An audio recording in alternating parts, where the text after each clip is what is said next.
Hey Froggy friends, Kirostyle here, welcome back to Umineko When They Cry, Episode 8, Twilight of the Golden Witch. Thank you so much for joining me here on stream. Hey Suckreaper, congratulations on being first. Hey Ditsinal, welcome to the stream, thank you so much for stopping by everyone.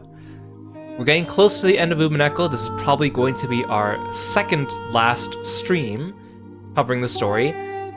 I think we're approximately 143 hours in right now, which is, I just checked on my Steam hours just to see out of curiosity. So we'll probably end around like 151 hours-ish. So last time, we found out that Ava, in the future, left behind a diary that has the truth of what happened on Rokkenjima. And that diary is currently in the possession of Featherine, and Ange wants to find out what's inside. So she is trying to get the seal on the book undone, so that she can find out what happened for real, and then, unfortunately, she wants to end her life after she finds out the truth.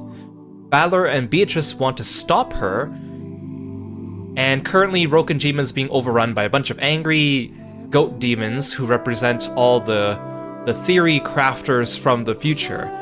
And they've devoured all of Rokkenjima, and all the characters retreated to the Golden Land. And they're trying to get help from Lambda Delta so that they can chase after Bernkastel and Ange. So, that's where we are right now. Let's get reading. The Book of the Single Truth was sealed in crystal by Badler. Until the seal is undone, I can't even stick the key in the keyhole. You can remove this, right? Of course. They were in a vast, dimly lit space. To sum it up in a phrase, it was like a trench in the ocean floor. No, that's not quite right. It was a library. However, the number of books and the height of the shelves vastly surpassed all of those that existed in the world of humans. If height is the measure of greatness, then the gods must surely be giants taller than mountains. This place appeared to be a library big enough and grand enough for such gods. Each individual book was no larger than those from the human world. However, the shelves holding them stood like the walls of a valley, or rather a deep-sea ocean trench. So Ange and the others looked like little more than a few small butterflies who had wandered into this vast library. Like minuscule deep-sea fish swimming about all alone in an ocean pit. This is more like ice in a seal. If you just steal it away from Badler and put it under the rays of the sun, it will fade away by itself as time passes. Isn't there some way to just smash it open? Do you thaw your frozen fish by smashing it with a hammer? Sorry, I was always terrible in cooking class. Kitties, thaw this seal.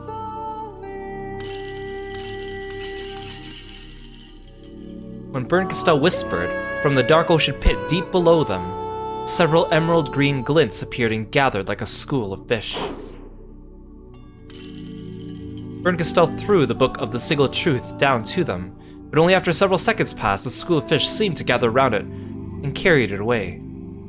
Those few seconds made it clear just how deep this bookshelf trench went. Ange was once again dumbfounded by this unimaginably vast and godly library. We could just let them handle the rest. And you really will let me see what's inside? If that is your wish, I'll grant it. And of course, I won't be able to read it myself without that key of yours. Ange silently gripped the golden key in her pocket. This journey had been so long, and so strange. In search of the truth for 12 years ago, I left my home, met President Okunogi, met Amakusa, and at some point that adventure became wrapped in the illusion of the witch. However, here I am. Ushibia Ava's diary is here. The truth inside it is sitting right before me. Rest for a while. Even I don't have enough free time to spend it all with you. Well, I'm not really tired. Erica, Serve Ange some tea or something. Yes, my master. Erica popped into existence out of nowhere and bowed to her master. Kirostyle, if you're planning to use me to steal both the key and the book, you won't get off easy. How dare you say such a thing to my master? Sorry. After my long experience with witches, I've decided not to trust normal words. Very well. I'll promise it with the red truth. When the seal on the book of the single truth is dissolved, you, Ange, will be the first to read it. Is that good enough for you? For some time, Ange considered the witch's words, searching for some sort of trap hidden within them. There's no guarantee greater than a witch's red truth. Ange understood this well enough. Hey, Ryoku, welcome to the stream. Thanks for stopping by. Good to see you. Yes, I am the punchy boy. If she started to doubt even this red truth, there would be nothing left to trust in this entire world.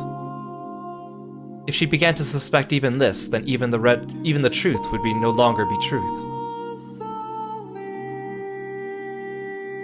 Is there something more you want? No, I'm fine. If she wanted to read the book of the single truth, she would need Kirostale's assistance.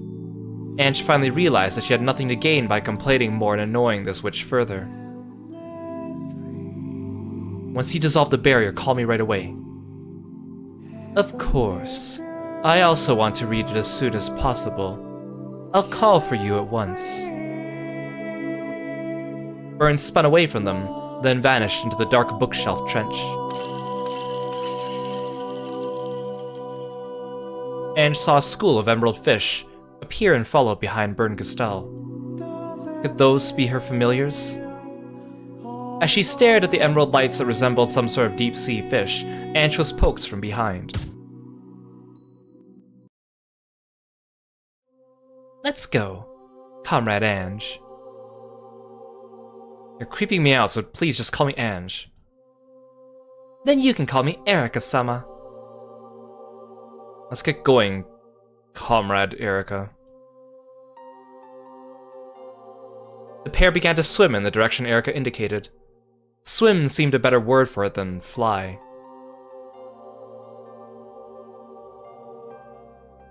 Just what is this place?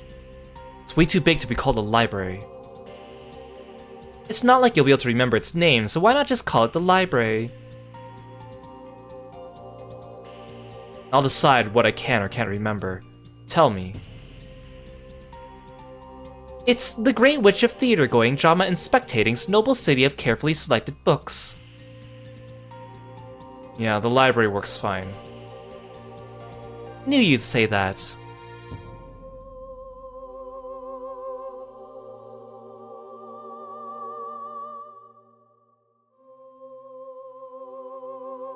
The City of Books. Yeah, the name fits. The bookshelves on either side of this canyon are skyscrapers. If I think of those emerald green lights flowing beneath us as headlights on a highway, then this really does seem like a city of books. These aren't normal books, are they? That's right. Each volume is packed with an ensemble play. They look like books from here, but if you open one up, you'll find a whole world inside.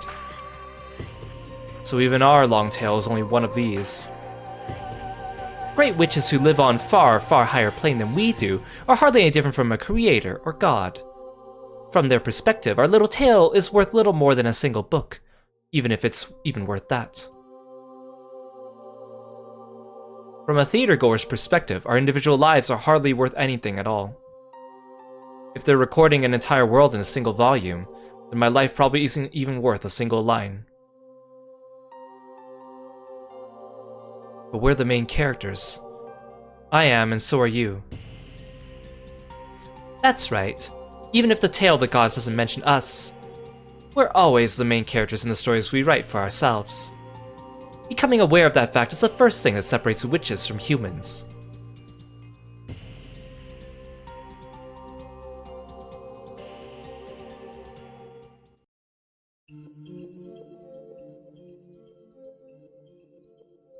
They were on a balcony, which was really a room-sized section that had been dug out of the bookshelf, with no guardrail along the cliff.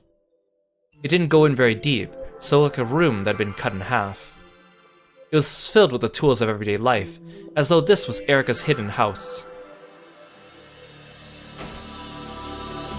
My master has ordered me to serve you some tea, so if you don't feel like drinking, I'll have to pour it into you with a funnel. If you try, I'll have to serve you some matcha. Matcha? Nothing, just talking to myself. Ignoring Erika as she made tea, Ange looked down upon the bizarre, otherworldly scene below. Until Erika finished getting the tea ready, the scene held Ange's gaze like it was sucking out her soul. This might sound strange coming from me. What? Oh. It's the other way around. You actually made a deal to throw away your life to learn the truth, huh? That's impressive. I had nothing to gain from life. It was easy for me to trade away the time I had left. My master really does take to idle whims. To think she would make a contract for the meaningless life of a powerless girl. Huh.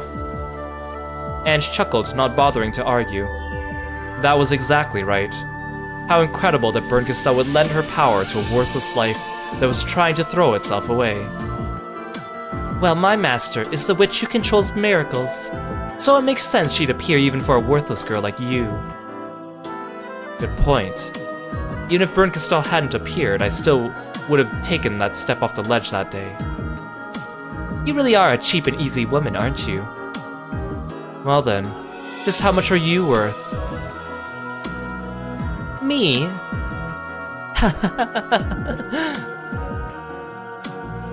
The way Erika cackled was disturbing. Still, Ange realized that this was her way of answering the question.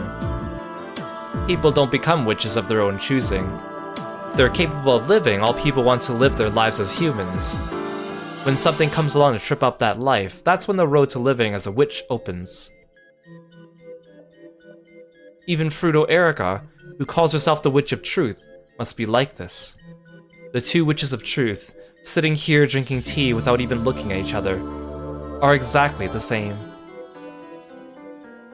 I like exposing the truth.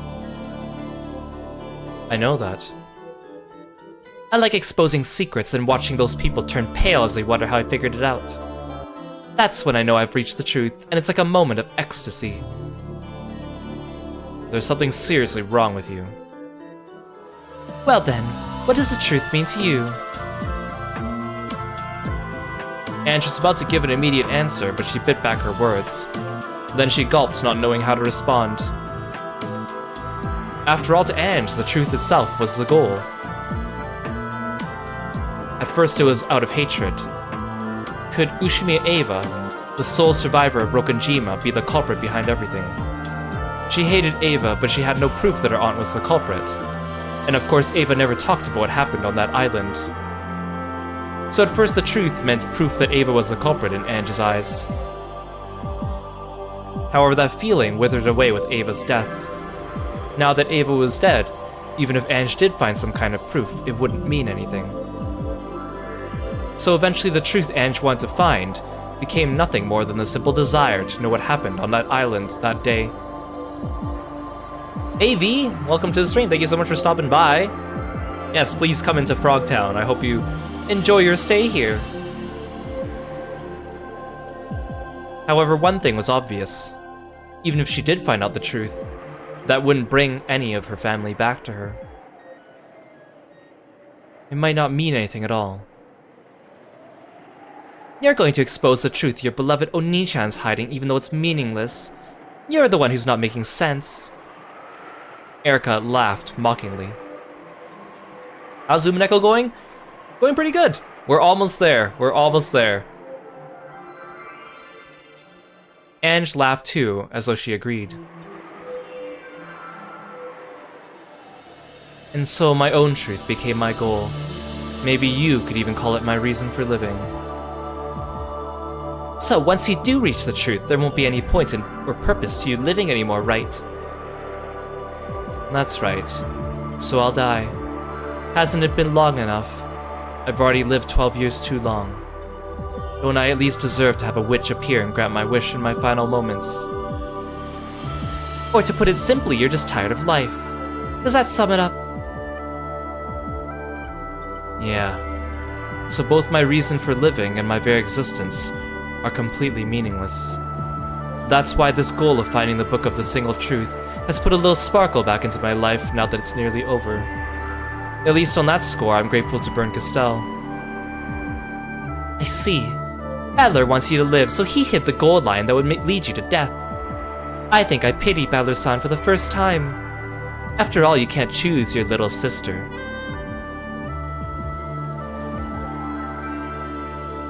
Sorry, Oni-chan. I'm tired of life. For 12 whole years, I've been living off nothing but the illusion that someone might come home someday. Just let me find peace already. Finding the truth of that day is how I've chosen to mark the end of my life. For 12 years I've believed in a miracle, but there was no miracle. I won't believe in miracles anymore. The Book of the Single Truth, huh? Of course, I'm also dying to find out what's in it. But from what I hear, it doesn't sound like the truth inside is something spectacular enough to mark the end of your life with. Yeah. At first, I hoped there would be something earth-shattering in it. But now I've calmed down, I guess you could say. Any truth searched for by a worthless person is bound to be worthless. It'll probably make for a fitting end to your worthless life. Yeah. I'm sure it will. The miracle is Kiro's biceps all along? Why, thank you, thank you, thank you. And was already starting to realize something. Regardless of Ava's reason for staying silent, the real events of that day probably weren't anything earth-shattering. Some sort of malfunction made the bomb in that secret underground base explode. Yes, it was just an accident. But the public already believed that some sort of conspiracy surrounded the events of that day, so that's what they expected. Ava was a suspect herself, so of course no one would believe her, claim that nothing strange had happened. Naturally, Ange didn't believe her either. In that case, shutting up like a clam would be better than the alternative. It was hardly surprising that Ava chose to say nothing. Right now, I don't feel any sense of accomplishment. I just feel sort of worn out and listless. Being able to withstand the truth is what makes someone a witch of truth. Comrade Ange, it looks like you don't possess that strength after all. If you did, you wouldn't be thinking about dying. You're right. I've dreamed that someone might come back for 12 years. I've just used Beatrice's cat box to shut away the truth, denying it for all that time. When you read the Book of the Single Truth, I wonder what'll happen to you. Who knows? Won't Burn Castell carry out the contract by slicing my head off with a scythe or something? Or will I be turned into chunks of meat again? Maybe I'll get some salt and pepper this time.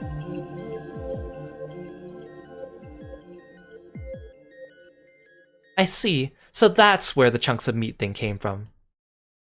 Did you say something? Nope, nothing at all. Anyway, would you like some more tea? No, thank you. Ange listlessly gazed down from the balcony with no handrail, down into the darkness of the abyss at the bottom of the bookshelf ravine. Yeah, Beatrice's cat box is Schrodinger's cat. It's the fact that we don't know exactly what happened on the island that day, and the box is shut, so we don't know whether the cat is alive or dead. So they've been calling it that. No, the gap between the bookshelf skyscrapers. From the beginning until the end of my journey, I haven't taken a single step away from this spot. This journey of mine, not even a single step long, will end soon.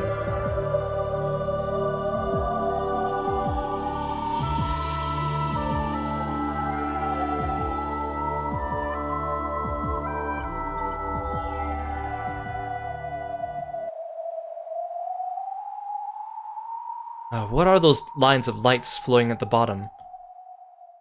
Oh, those? Probably a group of guests coming to the great Lady Aurora's party. Guests?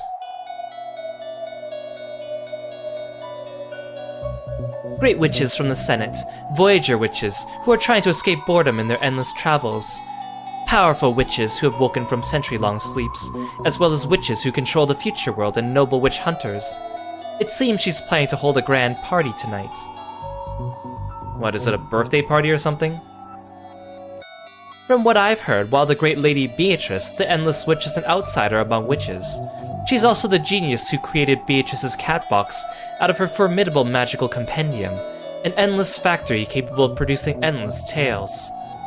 From my point of view, she's just stupid and a weak finisher, but in the world of great witches, she's apparently pretty famous. So this is Beatrice's birthday party. My master says she'll be holding a dinner party with Beatrice's guts. After all, it's only natural, right? The cat box was only able to generate infinite tales because there was no single truth. However, tonight, the single truth will be revealed thanks to your key. And that means the cat box will be opened. Really, it's no different from slicing open her chest, as she still lives and tearing out what's inside. Everyone in that huge crowd that looks like a packed freeway is going to one dinner party. I'm not sure what's stronger, my shock at how famous Beatrice is, or my revulsion at those sleaze bags. For you, the Book of the Single Truth is nothing more than an end. However, for all those enjoying the mystery of Rokenjima, this is an event that can't be missed. I see. So that's a crowd of those goats who are chewing Oni-chan's game board apart. Anja's analogy was an accurate one. The crowd far, far below them was made up of nobles wearing beautiful outfits and goat masks. They were also intent on tearing the guts out of Beatrice's cat box, that they could even hide the drool trickling from their mouths. Those gluttonous goat nobles who derived pleasure from the violin of exposing the truth were in a line of cars heading towards the meeting place. I'm guessing this is violence, so they forgot to put the C in. Looks like this is the end for Beatrice and the cat box. Ito and the others have holed up in the Golden Land, the last remnants of the game board. Adler and Bito have strengthened their defenses and have destroyed the first wave, but they won't be able to stop the second. My master's given me an armada capable of destroying the very concept of defensive measures. The Golden Land's ramparts are as good as gone. Those goats who appeared all over the island, they're the personification of random opinions in the future. And all of them want this island's tale to be a tragedy. That's right. Those goats keep getting born from the sea of the internet. That first wave was just the riffraff. The second wave will be entirely different. It's made up of the best of the best. Elite goats selected from the crowd that are capable of denying all the cowering pieces one by one. In total, they number in the hundreds of thousands. 100,000 people to deny the existence of a few dozen hiding on an island. Looks like this is the end for Oni-chan too. Are you sure you're ready? You understand that Ushime Ballard died in 1986, and that this man is an illusion created by the cat box. Yeah, I understand. Regardless of whether he's my real brother or an illusion, regardless of whether he's who I'd like him to be or not, the Ballard who created this game board for my sake will die. No, I'm just going to accept the fact that he already was dead, so it's not like he's actually going to die. Ange thought to herself, shouldn't performing her brother's last rites be her responsibility? This was her final trial, which she had assigned to herself. All those people down on the game board were the personification of Ange's naivety. By denying the existence of all of them, wouldn't she finally be able to accept the truth? No, that's not right. I'm not being honest even with myself. That bizarre Halloween party may have been an illusion, but that didn't make it any less heartwarming. Oni-chan said it himself. True, that Halloween party may have been an illusion. However, he was trying to use that party to tell me something. You'll need a video essay to understand this game? Pretty much. I mean, we've been reading for 143 hours, so... and we're probably going to end at about 151 hours, so it's 151 hours of content to digest. When I finish the game, I'm going to summarize it as best as I can in, like, a shorter little summary that's more digestible, but For now, we'll enjoy the ride.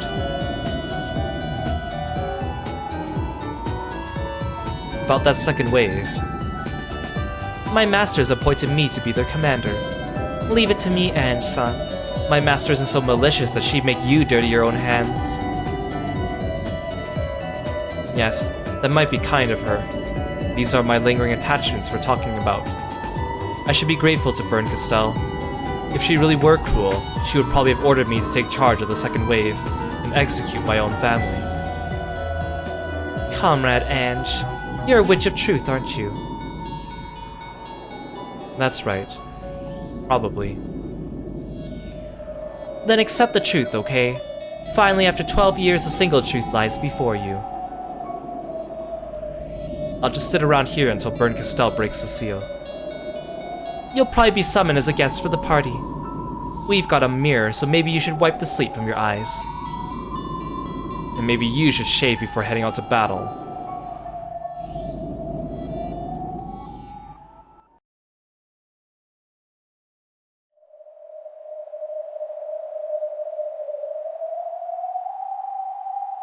It floated there in the empty air. The door to the Golden Land. At its base there was nothing except for some floor tiling about as thick as a rug, so it was fairly hard to imagine this was Kinzo's study.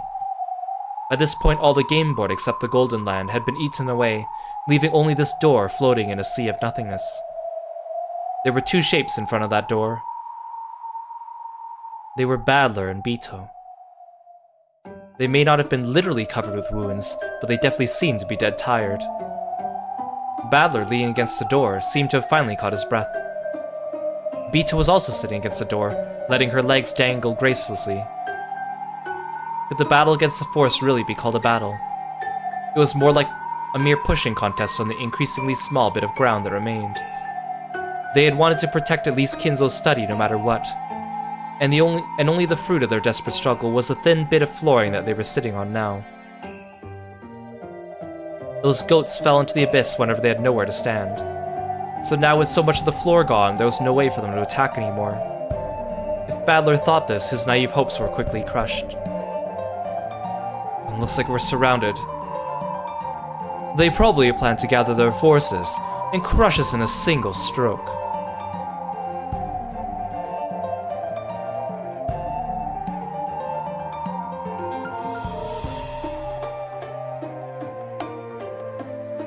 Stretching across the ocean horizon that surrounded the door at their backs was an encirclement of countless large sailing ships.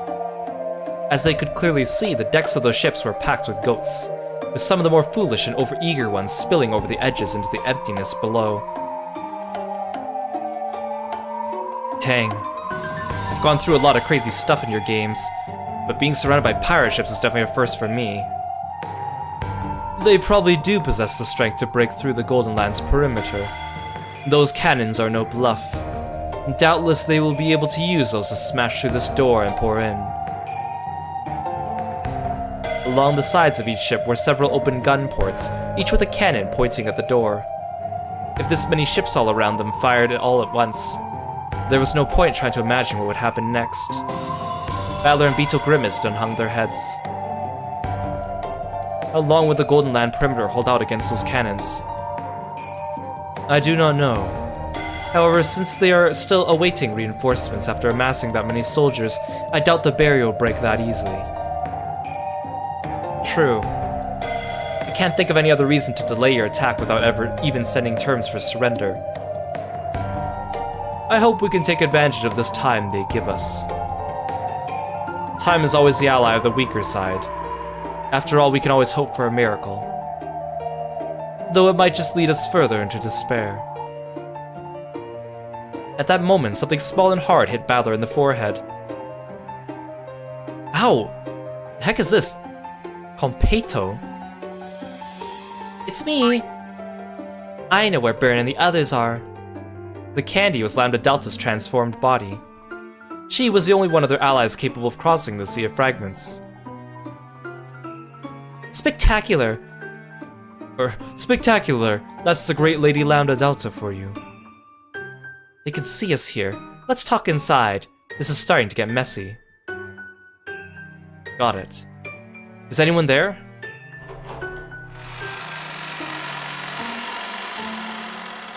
When Battler knocked on the door, it opened, and Shannon and Cannon came into view. You called for us. My apologies, but we need you two to keep a lookout. Leave it to us. When they begin their attack, don't worry about fighting them. Escape to the Golden Land as soon as they start. Don't worry about closing the door. But that means... They're planning to ignore the door and smash the Golden Land directly. Making a last stand here won't do anyone any good. I understand. We'll take care of things here, so go inside and work on a counterattack. We shall. We're counting on you.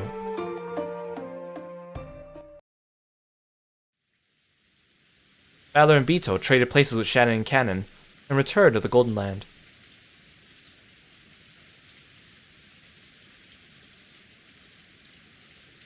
A gentle rain poured down over the Golden Land's rose garden. The weather here reflected the hearts of those inside it. The quietly falling raindrops spoke for the pain felt by those who could do nothing but hide here, waiting for the enemy's final assault. When they returned to the arbor, that piece of competo flew out of Battler's pocket, jumped onto the table and returned to its original form. I haven't had a thrill like this for years. Hard to believe I find myself in such a tense situation, even after becoming a witch. Let's get down to business. Where the heck are Ange and Kirostyle? They're in the City of Books. I've heard of it. They say it's a place where great witches, travelers of the sea, store countless fragments, in the form of books. You mean the Great Witch of theater-going, drama and spectating's noble city of carefully selected books, yes? The great Lady Aurora is the ruler of the City of Books. Indeed, that would be a fitting place for those two to go. Nice going, Lady Lambda Delta. Hard to believe you could pick out that spot so quickly from all the other possible hiding places. Actually, it was pretty easy. I didn't even have to search since they're advertising as loud as they can. They're planning a huge party to celebrate the announcement of a great secret. The secret to the catbox of the great Lady Beatrice, the Endless Witch. Hey Hakaze, welcome to the stream. Thanks for stopping by today, it's good to see you. I see. They haven't been delaying their attack because they await reinforcements, but because the party has not yet begun. So in this party, they plan to use Ange's key and reveal the contents of the single book of the single truth. You've got it. Aurora hasn't held an event like this for ages, and she's gathering VIP guests from all over the place. The Book of the Single Truth will probably be the party's final showpiece. That means we still have a shot at taking Ange and the key back. Time-wise, that might be true. However, there's a really simple and obvious problem. What? The City of Books is a sacred realm under the supervision of the Senate. It's protected by a holy barrier. Only a witch of the Senate can enter it. Have they invited any non-senators to the party? They have. It looks like they're being given special invitations, which allow them to enter the sacred realm for a limited time. Invitations? My, now this could be interesting. That's what I thought. However, there's a strict policy on punctuality, so these invitations automatically become useless unless you present them before the party begins. And I'm afraid to say that the party started a short while ago. In other words, it's too late to try stealing an invitation from a guest who's running late. That's right. So what do we do now? Could someone get me popcorn? I'd like some candy flavor this time. As an outsider, I hate to barge into this conversation, but we seem to have no options left. We're already done for, aren't we? Can't we do anything except sit here until they attack? There must be something we could do. That's right. There is just one thing we could do. And what's that?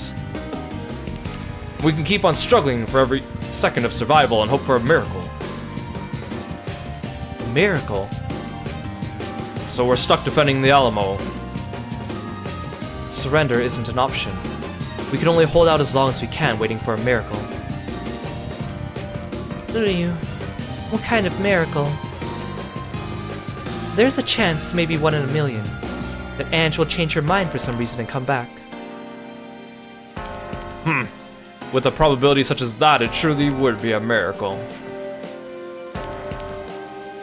We are here to await Ange-san's return. Yes. This right here is the only place Ange-san can call home. So we must defend it to the last minute, waiting for her to come back. Awaiting the return of one's master is a servant's duty. Now that we are here, I, Goda, am prepare for whatever may come. Adler-sama, all of us are prepared. We of the Chester Sisters Imperial Guard will fulfill our oath and remain by the great Lady Beatrice's side until the bitter end. 45 here, no problems. I will fight until the end. Finally, a fitting place to dine, yeah? No problems from 410, yeah? The 7 Sisters of Purgatory will stay with Beatrice-sama and Badler-sama until it's all over. The 6 younger sisters also showed their resolve with their eyes. Eyes are Jungfrau. Will serve until the end. The former SSVD's got your back too.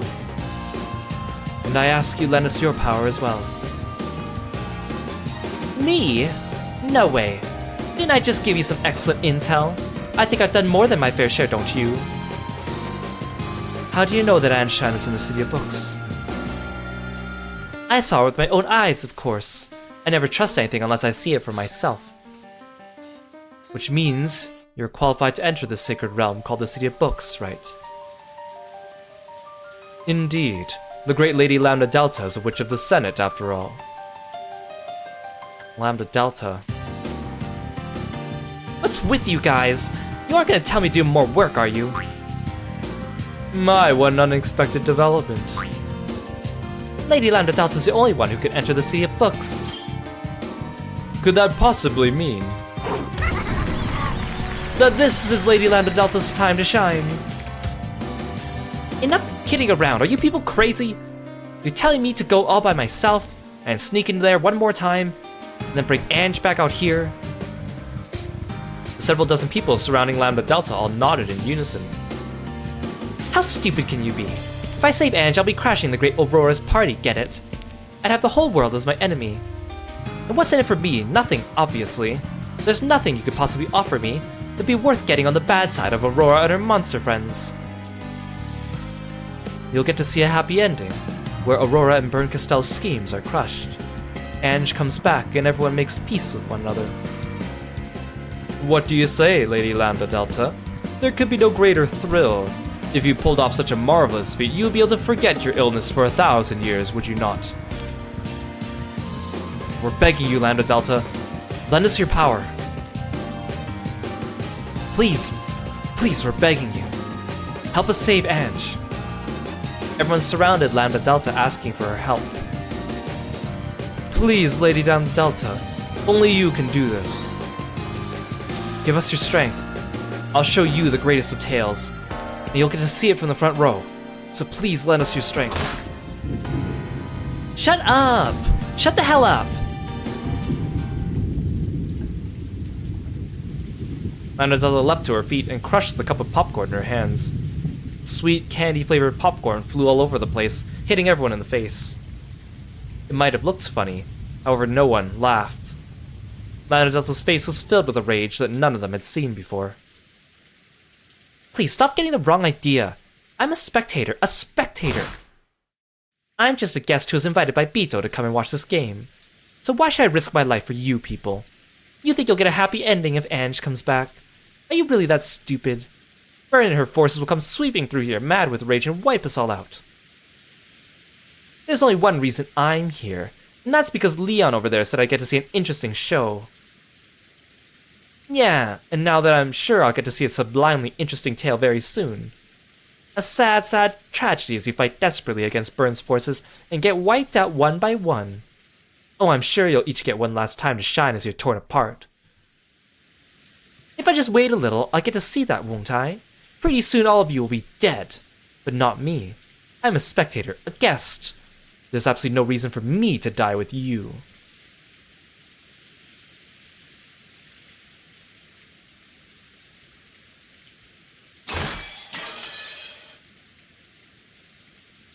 No one was able to say a word. In this still silence, where there was no sound except that of the rain, even Lambda Delta finally hung her head in dismay. I'm sorry. I'm totally lame, aren't I? Sure, if I stood up right now and said, leave it to me, my popularity would surge, and I'd probably make it to the top 3 in the next character ranking contest. But still, unlike the rest of you, I'm not a character who appears in the story. I can't die. It's like it's midnight and you're telling me that the climax of the show is coming up next. But tomorrow's Monday and I've got early cleaning duty at school. We live in completely different worlds. And so...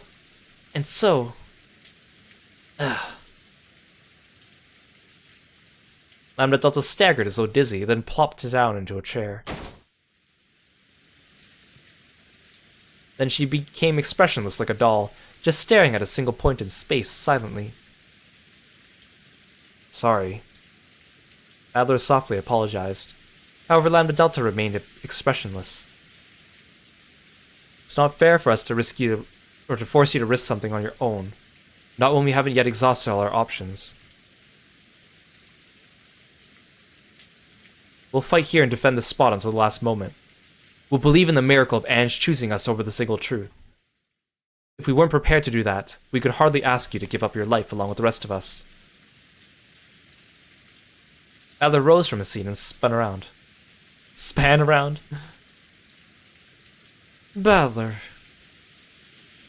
I'll switch places with the pair outside. When the enemy comes, I want to be the front lines. That's the fastest and most direct way I could show Lambda Delta my determination. And I shall go as well. Teacher, please find Lady Lambda Delta some more popcorn. Vito. I know Ange will return. Without belief, even miracles that might have occurred will not. You can't win a lottery unless you buy a ticket. Vito also stood up and followed Badler. Everyone, let's do what we can to prepare for the fight. Yeah. It'd be stupid to sit around here doing nothing. Good point. Well, let's at least give him a good show at the end. We've got to make sure there's a place Anne-chan can call home. We should hold a strategic conference, too. Yeah. We have furniture, weapons, demons, and inquisitors on our side. There's got to be some way for these mismatched forces to cooperate. Let's go, little sisters. Break time's over.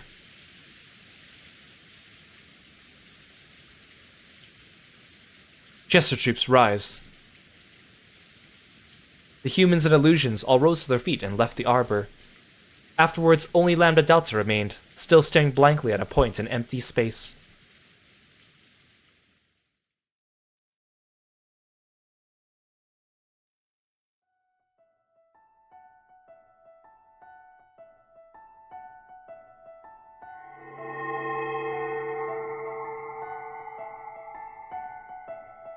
That black tea smells nice. Is it instant, or from a tea bag? Oh, would you like some too, Comrade Ava? We're out of cups, so you have to use a funnel. A gold butterfly drifted onto the balcony and turned into Ava.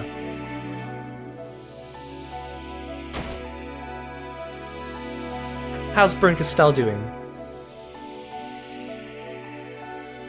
Will it be a while longer before she breaks the seal in the Book of the Single Truth? That's what I came to ask about. She says the seal has been broken.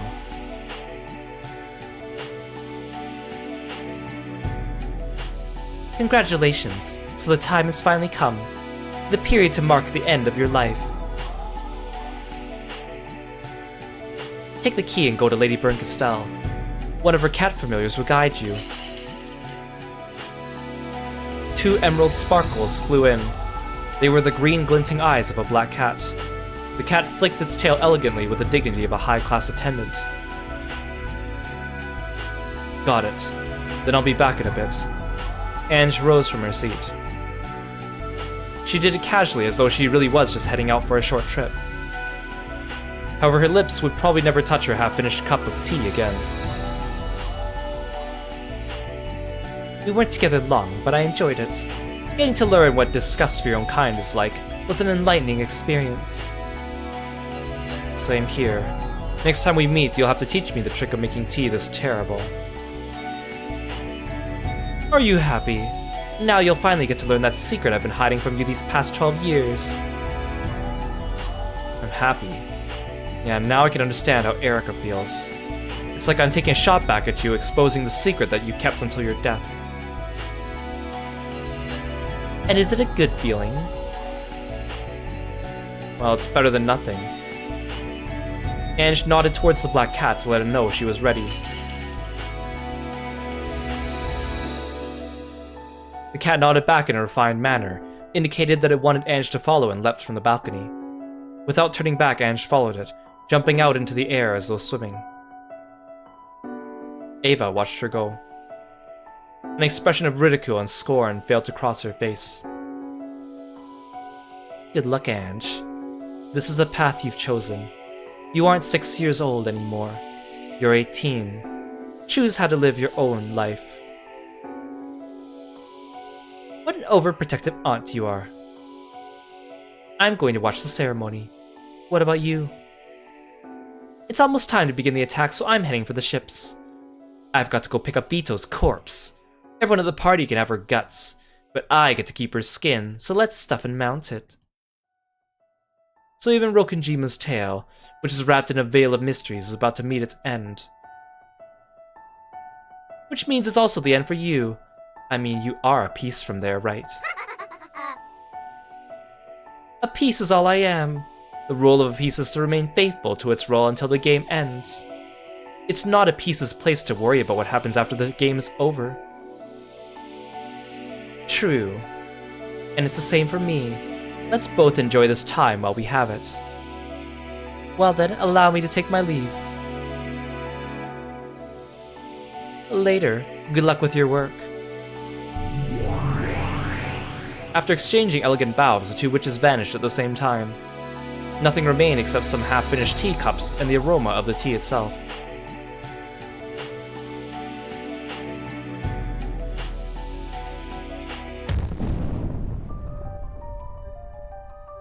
One after another, luxury cars stopped in front of a high-class hotel in the city, and guests began to step out of them. Hey, Professor Utsuki! Oh, what a surprise! I haven't seen you since the last convention. All the guests gathered here were very rich and cultured. A single hobby tied all of them together. They were witch hunters, like-minded people who enjoyed exploring various interpretations of the Rokenjima mystery. Still, I wonder if it's really true. I think this diary of Ushime Ava's actually exists. True, I've heard the rumors myself. This is that legendary secret diary, which Ushime Ava hid away just before her death. It's said she recorded the details of Rokenjima's truth in there, just like that fable, The King with the Donkey's Ears. Humans are tragic creatures, incapable of keeping truly silent regarding secrets only they can know. From what I've heard, a collector from Dubai offered to buy it for $10 million. Incredible! More evidence of the fascination that the Rokenjima mystery is capable of stirring. Conversations like this were breaking out passionately all over the place. Furthermore, it wasn't just guests who were allowed to enter. The press was also there in force. The Rokenjima mystery was such a large movement that it became a social phenomenon at one point. Though it had died down slightly in recent years, it was still a topic fiercely debated across the internet. It was hardly any surprise that the discovery and imminent release of Ushime Ava's diary, which contained the truth of that mystery, had caused an uproar. On top of that all, the mysterious forger, Ito Kukuro, was able to appear publicly for the first time. In fact, it seemed that Ito Kukuro and Hachijo Toya, the up-and-coming mystery novelist, were the same person. Hey Neon Ninja, welcome to the stream, thanks for coming by, hope you have a wonderful Saturday. Of course, this meant that Hachijo Toya would also be appearing in public for the first time. Though she was thought to be a male author, the fact that she was actually a mysterious woman author alone was enough to cause a stir. Before the diary unveiling party, a press conference was held in one of the rooms of the hotel. Indeed, I am Hachijo Toya. Madam Hachijo, we now know that your previous book signings you were so determined not to show yourself you even used a body double. So what has caused you to change your mind and appear before us this time? The legend of the Rokujima witch has given birth to endless tales. Considering the weight of such a legend's demise, and being the mere writer that I am, I felt obligated to show myself as a sign of respect. As a forger, you announced on the web you'd reached the truth. Does that mean you've already read the contents of the diary? And very soon those contents will be revealed to everyone. Pardon me for asking, but is there any guarantee the contents of the diary are the truth? One might view it as nothing more than a personal account from a single deceased person. Not at all. I guarantee it. The truth is recorded in this diary. Oh. A stir passed through the crowd, and the room was suddenly filled with camera flashes. This ends Madame Hachijo's interview. Allow us to express our deep gratitude towards all members of the press for coming on this day. And now we would like to move on and allow you to take photos of Madame Ushime Eva's diary. A hotel worker pushed forward a cart covered by a veil. Then after looking to Hachijo for approval, he removed the veil.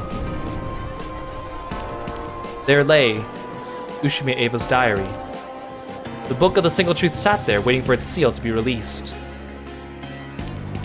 Hachijo held it close to her chest and laughed enigmatically. Camera flashes came from everywhere, making the book of the single truth glint. And that is all for now. If you would all please move to the assembly hall. Still holding the diary, Hachijo left the press conference room escorted by men from the hotel.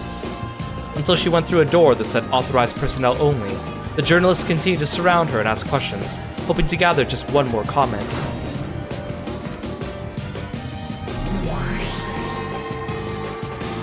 When the door slammed shut, the world twisted.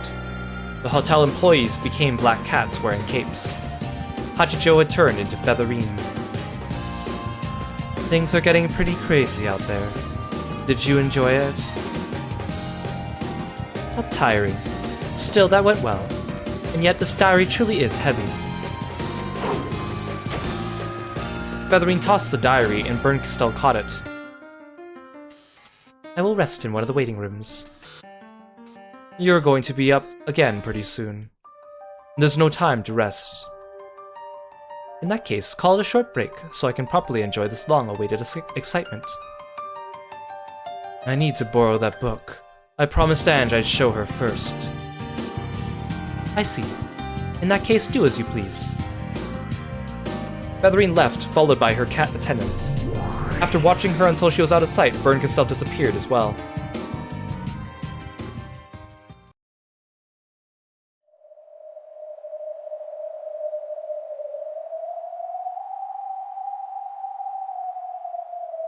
Like Erika's room, Bernkastel's was a balcony without a handrail, dug out of a bookshelf cliff. Ange had been kept waiting for some time, but she had waited patiently, looking down at the world below her. I'm late, aren't I? Sorry about that. After Bernkastel appeared, the black cats gave a bow and vanished. Here you go. I've brought it with me. The book of the single truth. Can I touch it? Do as you like. Bernkastel set it on the table and beckoned Ange forward. Slowly, Ange approached it. So, this is Aunt Ava's diary. That's right. Inside it, you'll find the single truth that you wanted. You do have the key, right? Yes, right here. Ange took the key out, looked at it there on her palm, then gripped it tightly. Even the heavy lock that held the diary so securely was fated to be swept aside easily as soon as Ange readied herself. I won't rush you. You don't have to open it until you're ready. This includes the truth of what happened at midnight on October 5th, 1986, right? Yes, it has everything that you want to know so much you offered up your life. In that instant, two Anges appeared inside of her, taking control of her body at the same time. On the one hand, she knew she already paid a great price to learn the truth. This part of her gripped the key, wanting to avoid a second of hesitation that might lead to her to refuse to learn the truth now. At the final moment, with the book of the single truth right before her, On the other hand, a feeling as though she was betraying the brother and family who watched over her warmly made her bite her lower lip. However, though she shook, she could do nothing but watch as her right hand slowly brought the key towards the lock.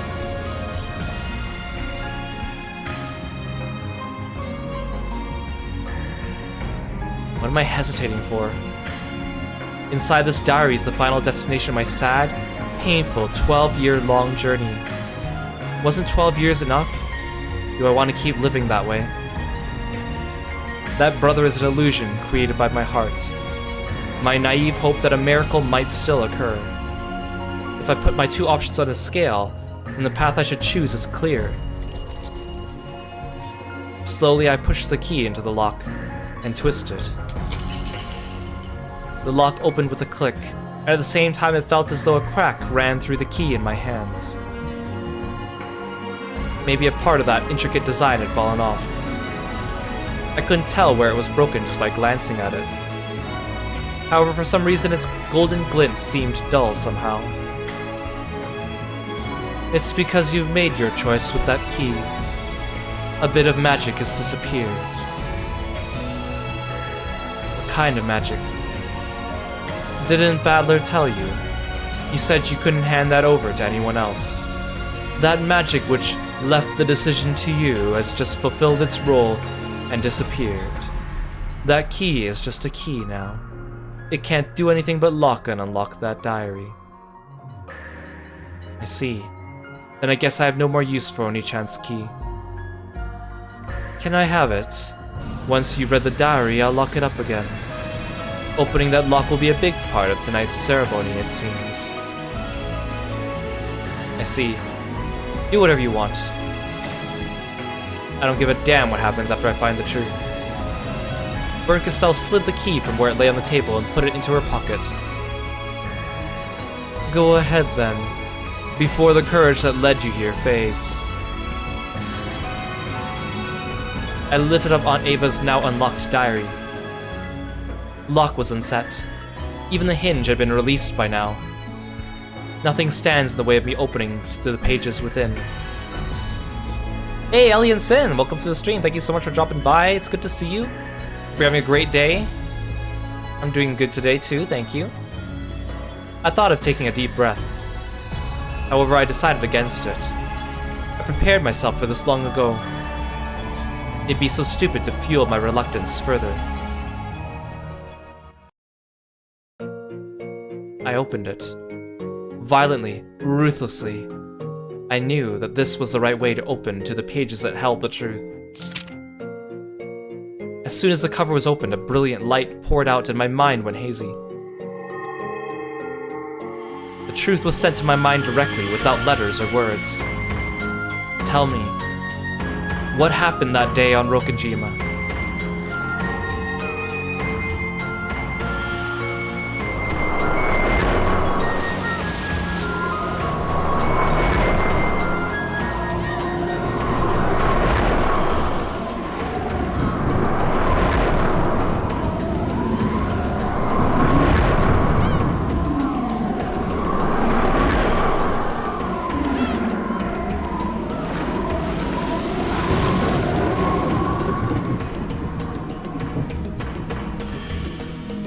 My consciousness returned gradually. Nothing was written in the open book before me. Of course, this was my own blank and empty notebook. I was at school just sitting idly with my notebook open. The world had stopped. The hands on the clock had stopped too. In that case, the auditorium should have been filled with silence. However, I could hear a small commotion. In this world of suspended time, I could see dark shapes sneaking about in the shadows of the unmoving students. They were students with goat heads. They were sneaking glances at me from behind the frozen students, whispering something to each other. I know. I can hear them. Everybody knows. One after another, students with goat heads grew out of the shadows all over the room. They slipped around, all the students stopped in time and gathered around me. Then, they all jeered out something in unison, and as if they knew I could hear, showered with giggles and gossip and sneers. However, nothing that came from the ghosts' mouths reached my ears as words. This was a world without letters or words, so no words reached me. However, their emotions and meanings did reach me, so I knew what it was they were saying. And then when I was able to visualize it, one after another the goats opened their massive jaws, showing their fangs that dripped with saliva, and came forward to bite me. Time was stopped for me. I was aware, but I could not move. That wasn't literally true. However, I was pretending that I couldn't hear, so I couldn't move. The goats bit me all over my body, leaving their fang marks licking me. Maybe they didn't like the taste of my clothes. Taking advantage of the fact that I couldn't move, they chewed through my clothes one by one. Over and over again, the goats stuck their tongues, their jaws, their fangs into my naked body. I was covered with drool and bitten all over. Bright red teeth marks were left behind as sharp fangs pierced my skin, leaving trails of blood. They licked up that blood like real goats, hurting and humiliating me. As I hung my head, one of the goats pulled on my hair, forcing me to look up and spoke. They didn't say it with concepts, but with words I could hear. However, they weren't words of the human world. They were a witch's words. The red truth which signifies truth that is certain. This is the truth of the Rokujima incident. I won't accept it. It doesn't matter if you accept it or not. This is the truth. After all,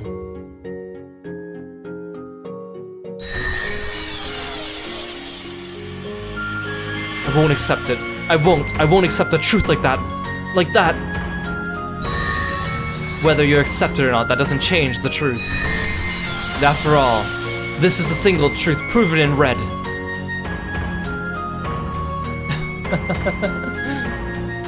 Who cares about the truth? So stupid, so pointless. I'm the one who gets to decide if it's the truth or not, right? Even if it's red truth, I won't acknowledge it. Won't forgive it. Definitely won't accept it. The red truth is absolute? Who for?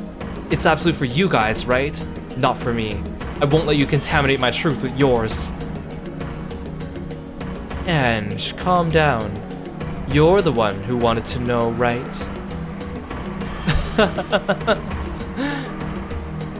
My truth is that Aunt Ava's the culprit. Aunt Ava killed everyone. Everything's her fault. Dad and Mom and Oni-chan and all the others are just victims. It's no one's fault. No one's fault. Of course it isn't. Of course it isn't. Your aunt will always be on your side, Ange-chan.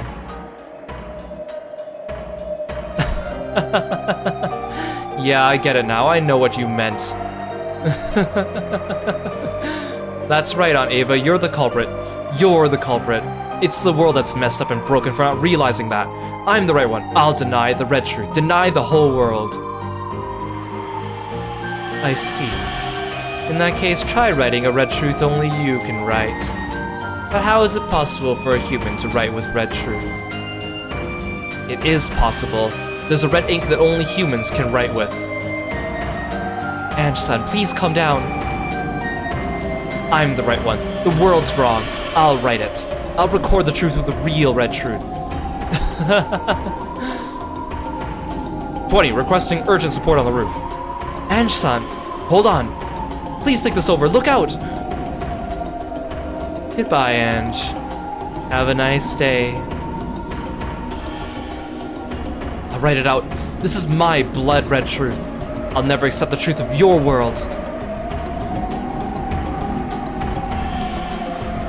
Ange's body went past the edge of the balcony.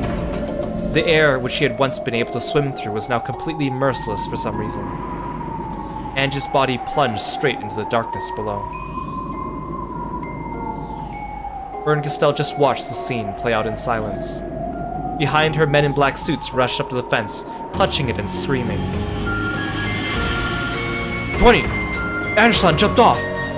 Damn, I can't see her from here. Quickly, investigate the ground area. There's no use, there's no way. Maybe she was caught by that safety net. Let's make sure. What fools.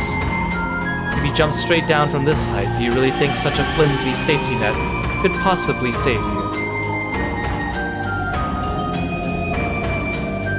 As the Witch of Miracles, I, Kirostyle, guarantee that such a miracle certainly won't occur.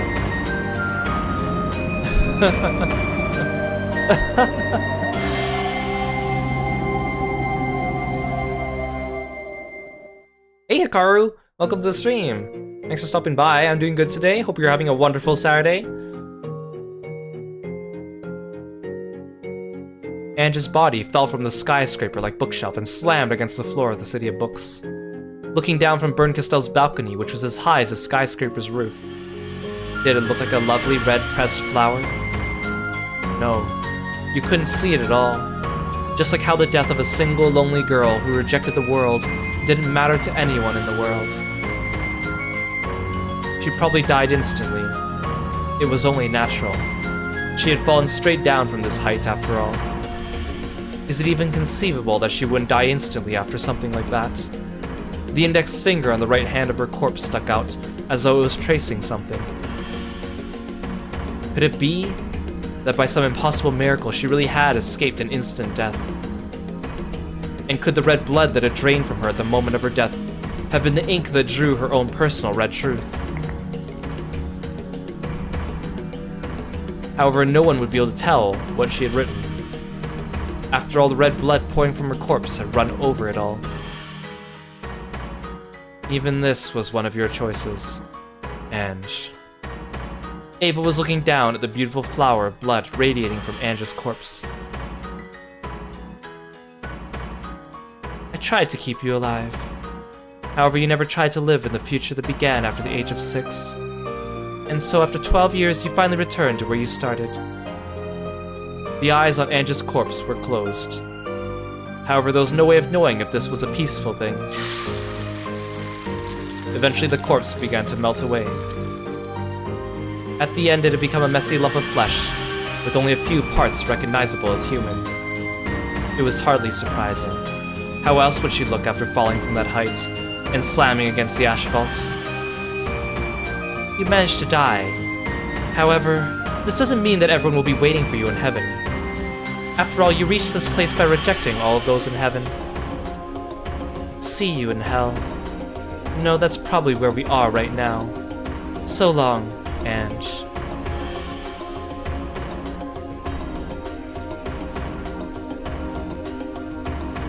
Ah, Ava. Perfect timing. Did you call for me, my master? Clean up this scrap meat for me if you wouldn't mind. I'm going to take this back. In Burncastell's hands were the key, which had lost its magic when Ange made her decision, and the book of the single truth, which had been locked up again. As you wish, my master. After looking down one more time, Burncasstel vanished. Once she had gone, Ava summoned some cat familiars and ordered them to clean up. The black cats gathered Ange's flesh and scattered limbs, and threw them into a tin bucket. Even in this miserable form, Ange's soul was still living. Perhaps living is a poor description. She was unable to die. From now on, forever, she would drift along in the deepest depths of oblivion, covered by the dust of oblivion, until she finally disappeared. She continued to question herself.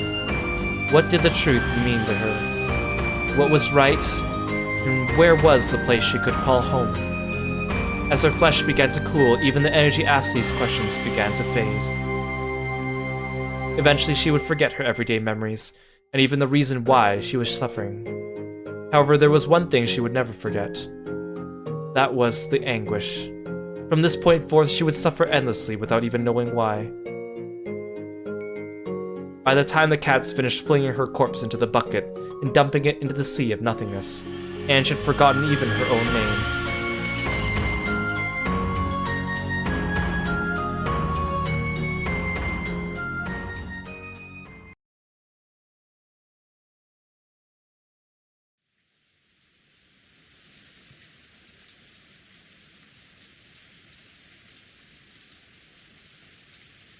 What's the sound I keep hearing?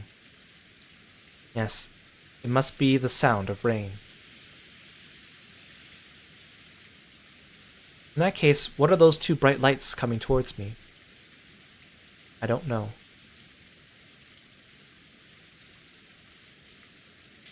However, they came at me with a screeching sound, and stopped right in front of me. A blaring noise came at me over and over. Whatever's shining those bright lights is threatening me. It's probably telling me to get out of the way. However, I was incapable of moving even a finger. There was a sound and the car door opened. Car. Door. Apparently I was lying on asphalt under the pouring rain.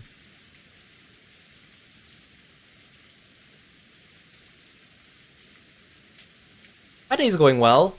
Excited to keep reading more of Umineko. This is our second last Umineko stream. Hope everyone's having a wonderful Saturday.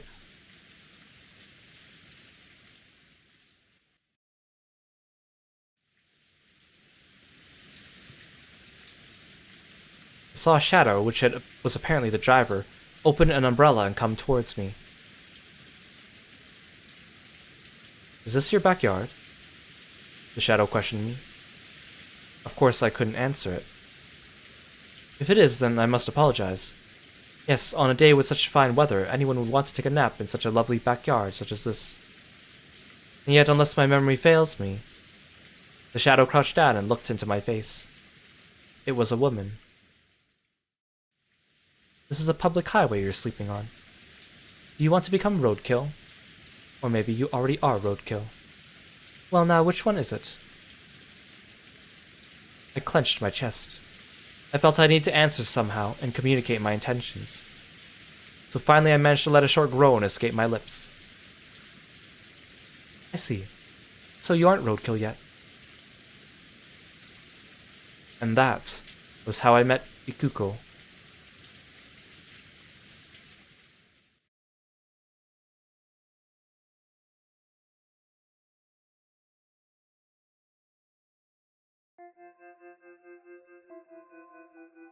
Hey Ash, welcome to the stream.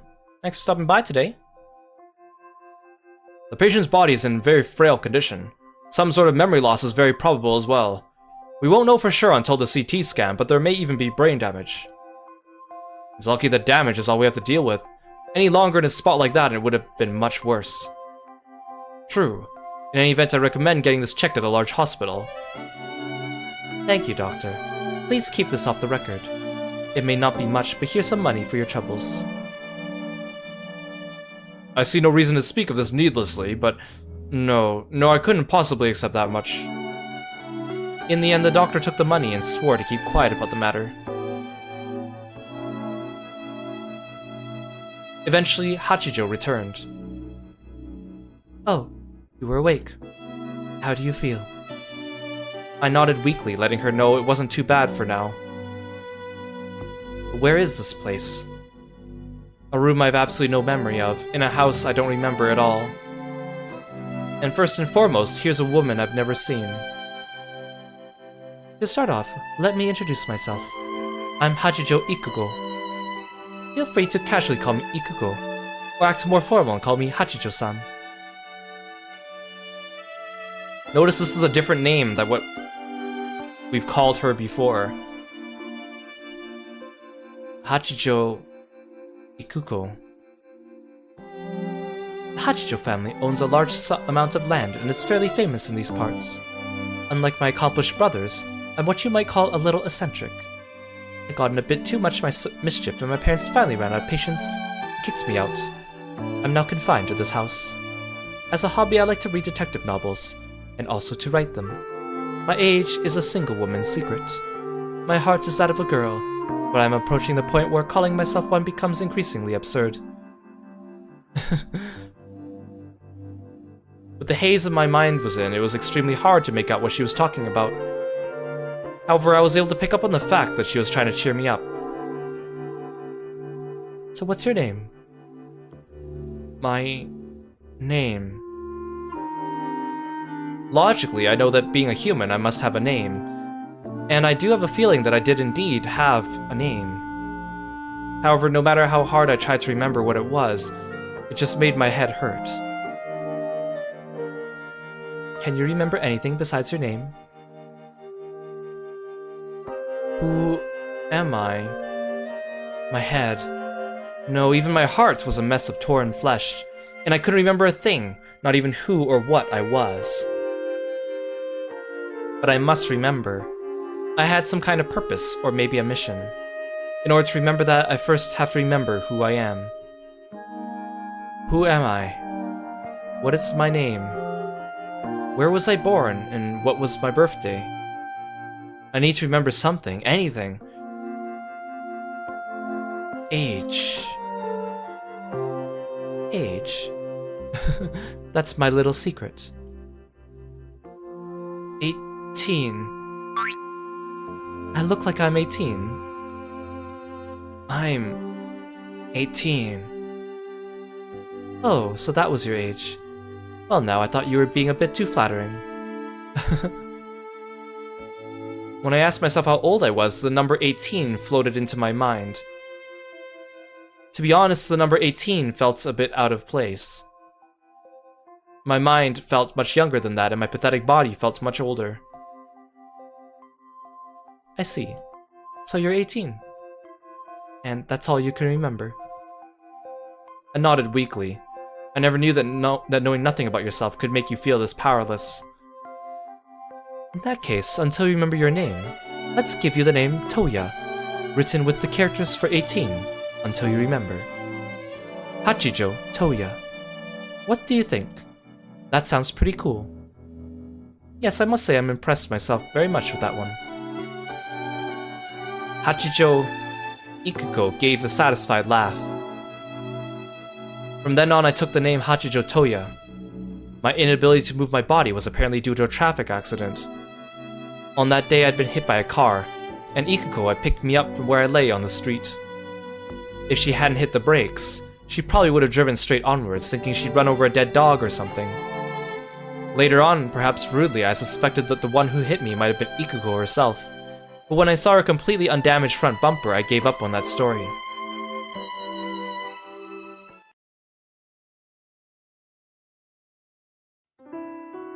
Hachijo Ikuko lived in a small but lovely mansion on the top of a small hill, in a village with a view of the sea.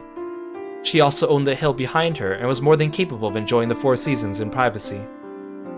As time passed slowly, my rehabilitation continued, and my ability to move improved little by little. However, it seemed I really did suffer from some sort of brain damage. Finding out who I was looked like it would be a very difficult task. In the beginning, when I couldn't bear not knowing my identity, my head often hurt so much it felt as though it would explode. However, as I slowly accepted the fact that I was a new person, with a new name of Hachijo Toya, the headaches became less frequent. That whole time, no memories returned to me except the fact that I had been 18. However, I was unable to remember any more, unable even to be sure that 18 was my true age, and eventually I stopped trying to remember my former self. Good morning, Toya. That was quite the storm last night. Were you able to sleep well? I had some trouble falling asleep, so I decided to read your manuscript. My. How far did you manage to get? I finished it. Now there's a surprise. You managed to read through all that in a single night. Hikaru, thank you so much for the gift sub to Elian. I really appreciate it.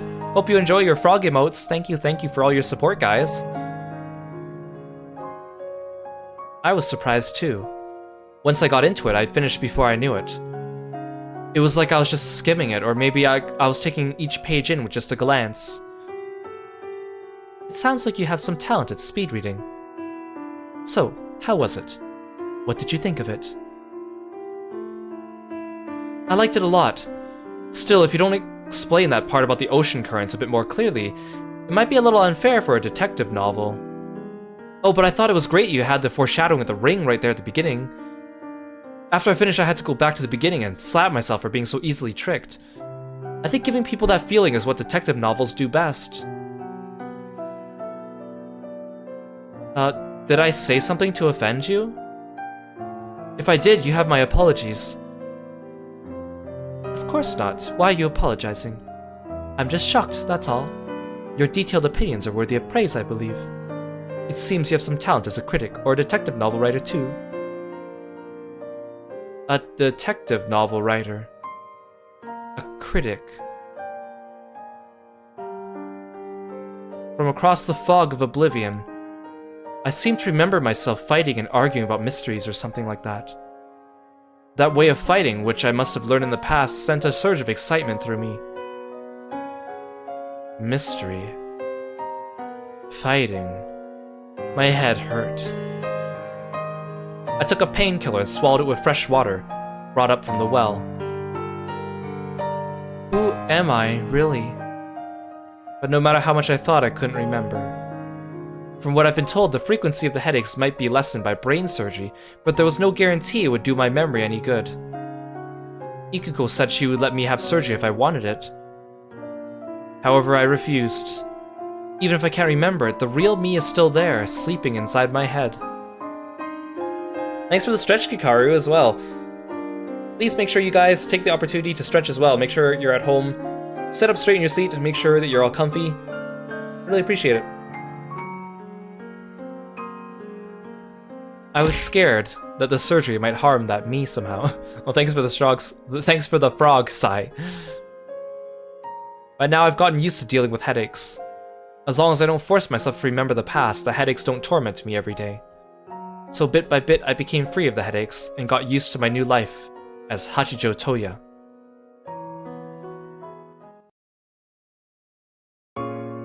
Gradually my interest shifted from myself to Ikuko.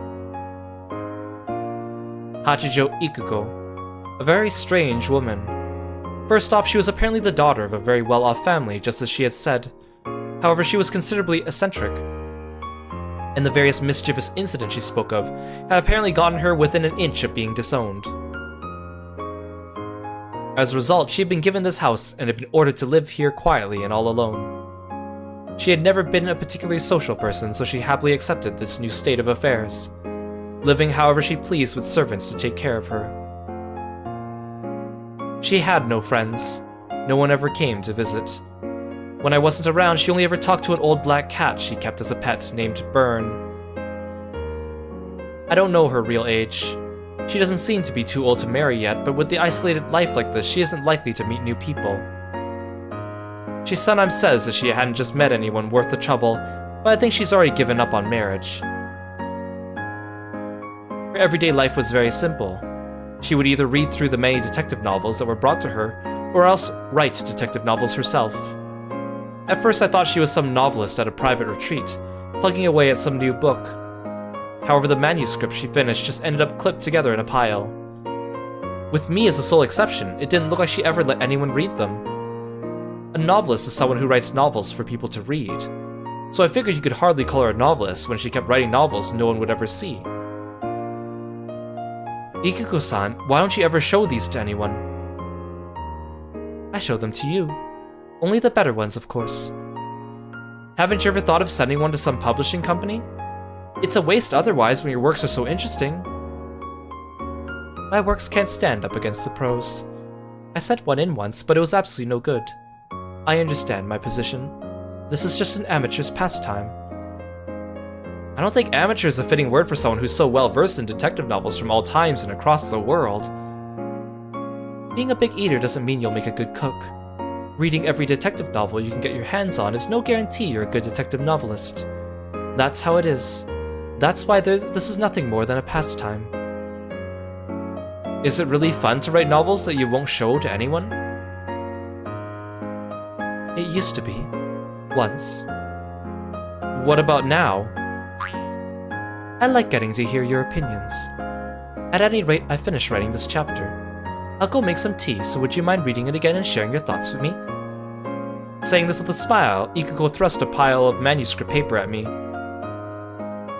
I'm convinced that whether you read detective novels or write them, they're boring if you're all on your own. You can only find something really precious when you share that world with someone else. Headache? Toya, are you okay? I'll go get some headache medicine.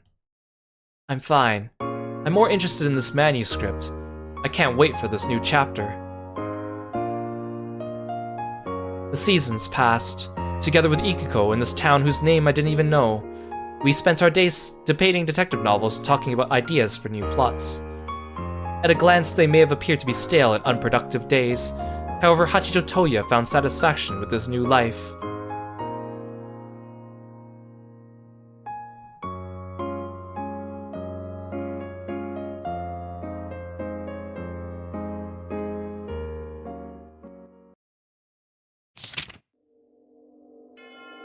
And so, the curtain closes on the strange tale of Kurokubi Island.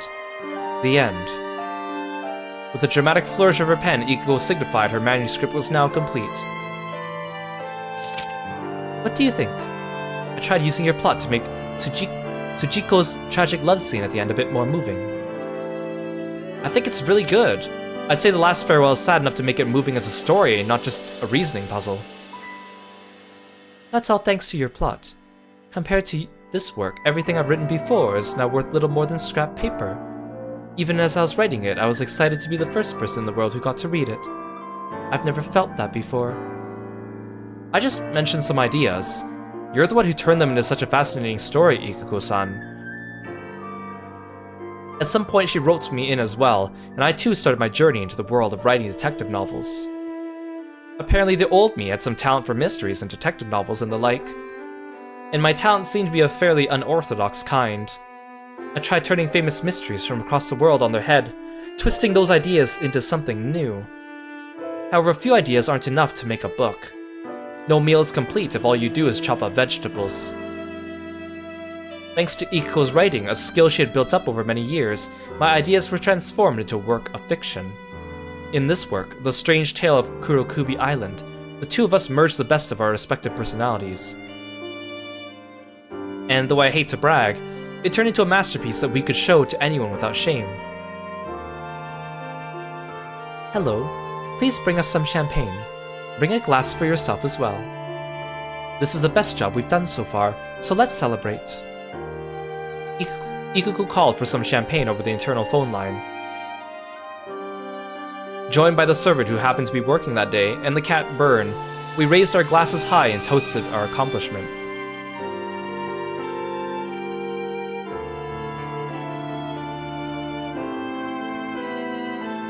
Ikiko-san, I have an idea if you don't mind. Let's hear it. I love hearing your ideas, as long as I'm not in the shower or on the can. Why don't we try submitting our book? I've never read anything this interesting before. I'm sure lots of other people want to read it. You think so? I tried once in the past thinking the same thing, but the result was... I believe in your talent, Ikiko-san. What about you? Of course I believe in your talent. Then it's decided. To Ikiko-san's big debut. To Toya's big debut. We clinked our glasses once more. And on it went.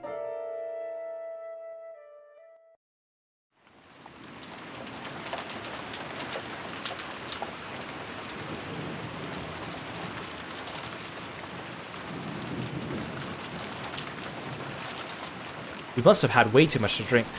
Before I knew it, I must have passed out on the sofa. There was a blanket covering me. Ikiko-san must have put it there. The lights were out in the study, but it wasn't dark. The computer's monitor was glowing. Outside, it started to rain. It reminded me of the day Ikiko-san found me and took me in. Because of that, whenever it rains, I find myself wondering who I was, and I usually get headaches. So I wasn't sure whether the pain was because of the rain or because I drank too much. Ikiko-san, turn on the lights. Using a computer in the dark is bad for your eyes. Oh, did I wake you up? No, I slept well. I feel refreshed now. I turned on the light and looked out through a gap in the curtains, as I thought it was the sort of pouring rain that always reminded me of that day. It's raining pretty hard out there. The wind looks pretty strong too. I hope the rain gutters don't get clogged with leaves again. I just cleaned them the other day, so they should be fine for a while. Her answer sounded a little abstracted. Apparently her attention was absorbed by the computer. You've been pretty hooked by that computer lately, Ikiko-san. Did you find an interesting article or something? It may be a bit juvenile, but it's still pretty interesting. It's about that Rokenjima incident. Rokenjima. I told you about the Rokenjima mystery a few days ago, remember? It's been really huge on the net lately. The discussions, theories, and even the forgeries have been quite entertaining. Forgeries are stories, all based on the premise that yet another message bottle, signed by Ushimiya Maria, existed, and drifted to one of the nearby islands. Ikuko kept showing off her knowledge about the subject. However, a huge bell was clanging inside my head. The noise was so great that I thought my head would split open. Unable to tell what was the floor, what was the ceiling, I crumpled and clutched at my head. Toya, are you okay? My head hurts. The Rokenjima explosion accident. The many disquieting rumors surrounding it. The scheming of the relatives who were after Ushimiya Kinzo's vast wealth and the hidden gold. And the truth. Ushimiya Eva, the sole survivor, said nothing. Eventually, everything would be inherited by the granddaughter, Ushimiya Ange, who escaped harm because she was absent on that day. Ange. Ushimiya Ange. I am Ushimiya. Ugh. No good, my head's getting split open.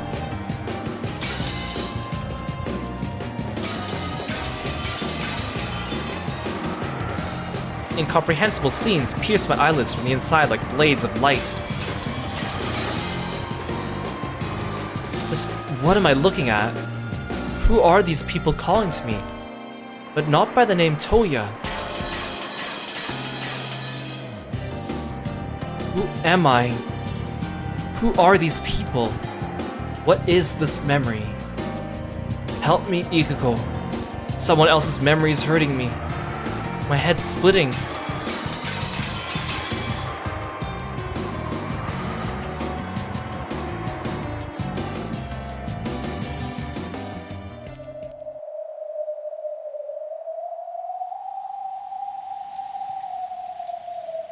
I could hear the sorrowful sound of wind, and that must be rain.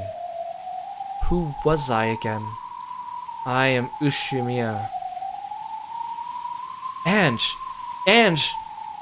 Please say something. Voices calling to me. Dad and Mom. It can't be. In 1986 on Rokenjima, Mom and Dad... Ange, hang in there. Can you hear Daddy's voice? Please say something, Ange. Dad. Mom. I'll say it out loud. Dad. Mom. Ange, thank goodness!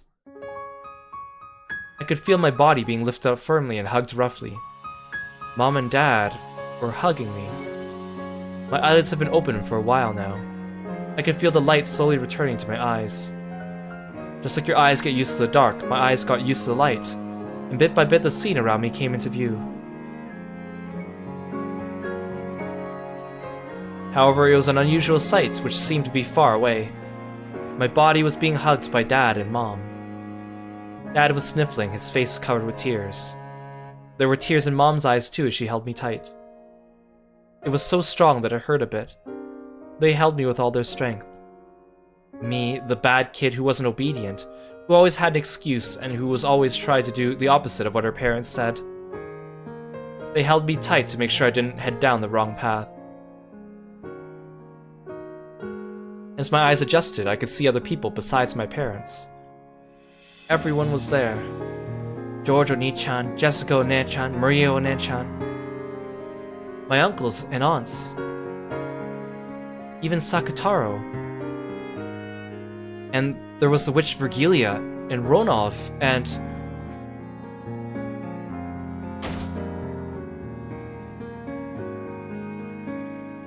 Where? You were fortunate. By chance, we found you drifting in the waves of the Sea of Emptiness. You were in a terrible state. It took quite some time to make you remember your true form. Beatrice. So this is... the Golden Land. Your whole family's been waiting here for you to return. We knew you'd come home. Did I come home because I was supposed to? I've gone back to how I'm supposed to be, and now... No, you did come home. That's right. You made it back here because you wanted to come home to us. Dad, Mom, You don't need to say anything. You've been on a great and terrible journey, haven't you? A journey where you were all alone. You understand now, don't you? You won't forget again. I understand, Dad. This is a place you can always call home. I know. When I gave that answer, Dad and Mom hugged me again. Hot tears fell onto my face. They were Dad's and Mom's tears. I can tell by looking that you're far from all right. But I'm so glad you came home.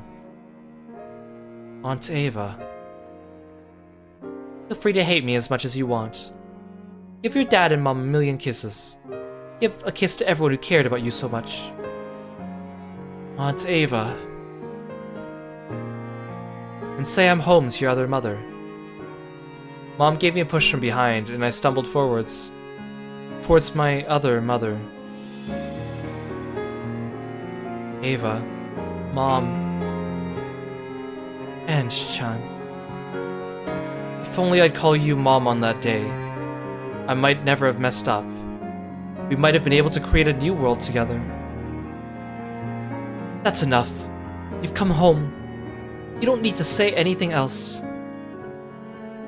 Mom. Mom. Welcome home, Ange-chan. You're my adorable daughter. Mom. Always and until the end, you were my closest friend.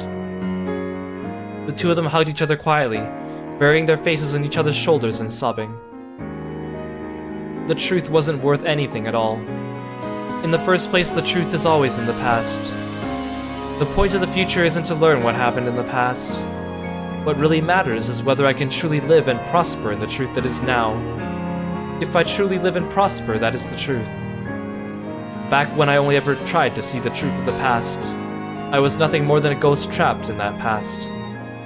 Since that time, I haven't lived a single day. Now I truly understand.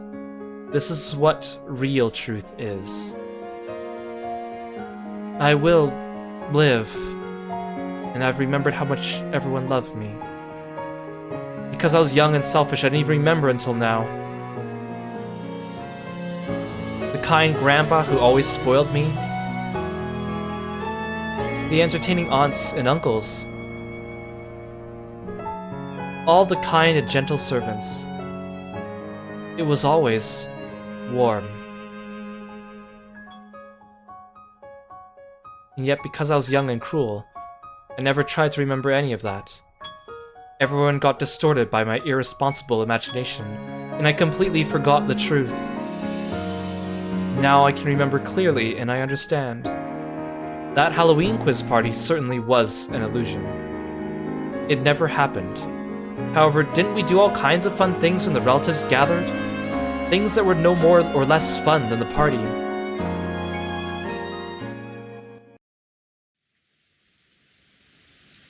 And for the first time since the start of the game, I went up to each and every one of them to greet them, thank them, and apologize.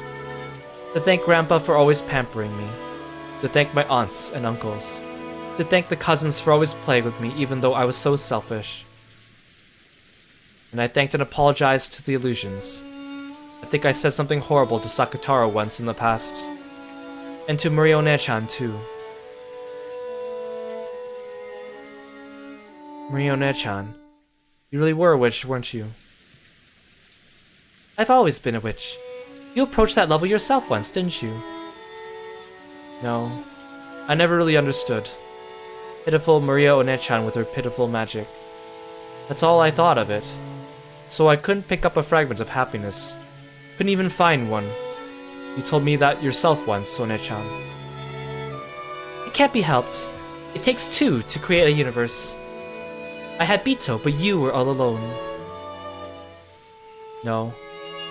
If I'd called on Ava Mom, there would have been two of us. I'm sure I would have been able to create a new world with the same magic you used, Mione-chan. All of it is my fault. The message bottles I threw away half-jokingly distorted your future and wore you down. I bear responsibility for that. Yeah, seriously. It's all because of your message bottles. Because of that, people started copying you and making forgeries, growing the story into something crazy. However, the message bottles thrown away by Bito did not name a specific person as the culprit. One of the forgers wrote a plausible forgery that had Ushime Eva as the culprit, and it spread like wildfire. Even though I should have known better than anyone else that it was impossible, I accepted it in the end. It isn't your fault, Bito. No matter how many people around me had baseless suspicions, there should have been only one truth inside me. And yet so easily I abandoned my warm memories of you all, and surrendered my heart to them. No. If I had not thrown away the message bottles, the future of Rokenjima would never have become the center of such bizarre misconceptions. I bear responsibility for it all. True. That's right, it really is your fault after all. Put it that way, it's a little irritating. You do have your share of the blame as well. Yeah, you're right. You were at fault, and so was I. Still, it'd be stupid for us to attack each other. After all, I'm a witch of the future. You're a witch of the past. I should be using that magic to build my future. We both bear responsibility in some way, but neither of us has the right to blame the other. I knew you'd be able to understand Mère Sorciere's teachings, Ange. That's right. As the final member of Mère Sorciere, it's my responsibility to pass on One-chan's magic. My magic can make everyone happy. Indeed. You have both pure magic and wicked magic at your fingertips.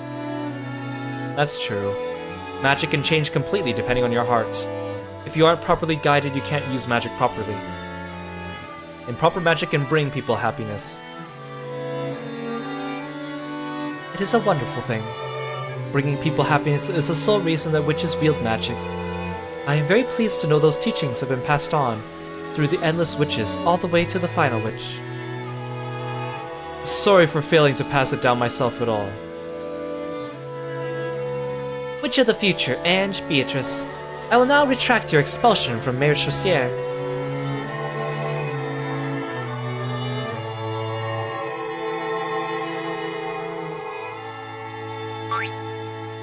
Ryu, I knew Ange would come back. Congratulations, Ange-sama. I thought I knew what the time we spent traveling together meant, and yet Sorry. I'm so sorry. Witches cannot create a universe unless there are two. In the future, you will be alone. Will you really be okay? Yeah, I'll be okay. I'm not alone anymore. I'll live. With everyone. And I'll live in the future. I swear to keep living so I can pass on the magic of Mère Sorciere. Mione-chan's magic has saved me too. There are a lot of people out there who need magic. As the final witch of Mère Sorciere, it's my duty to teach it the right way and save as many people as I can. Will you truly be able to do so? Of course. I have the power to do it. There's the golden magic that my predecessor, Eva Beatrice, spent so much time building. I've inherited all of that, right? Well, if only my health had held out a little longer, I was planning to spend all of it on myself. As Ange laughed, tears poured from her eyes again. Everyone surrounded Ange with their kind, warm smiles.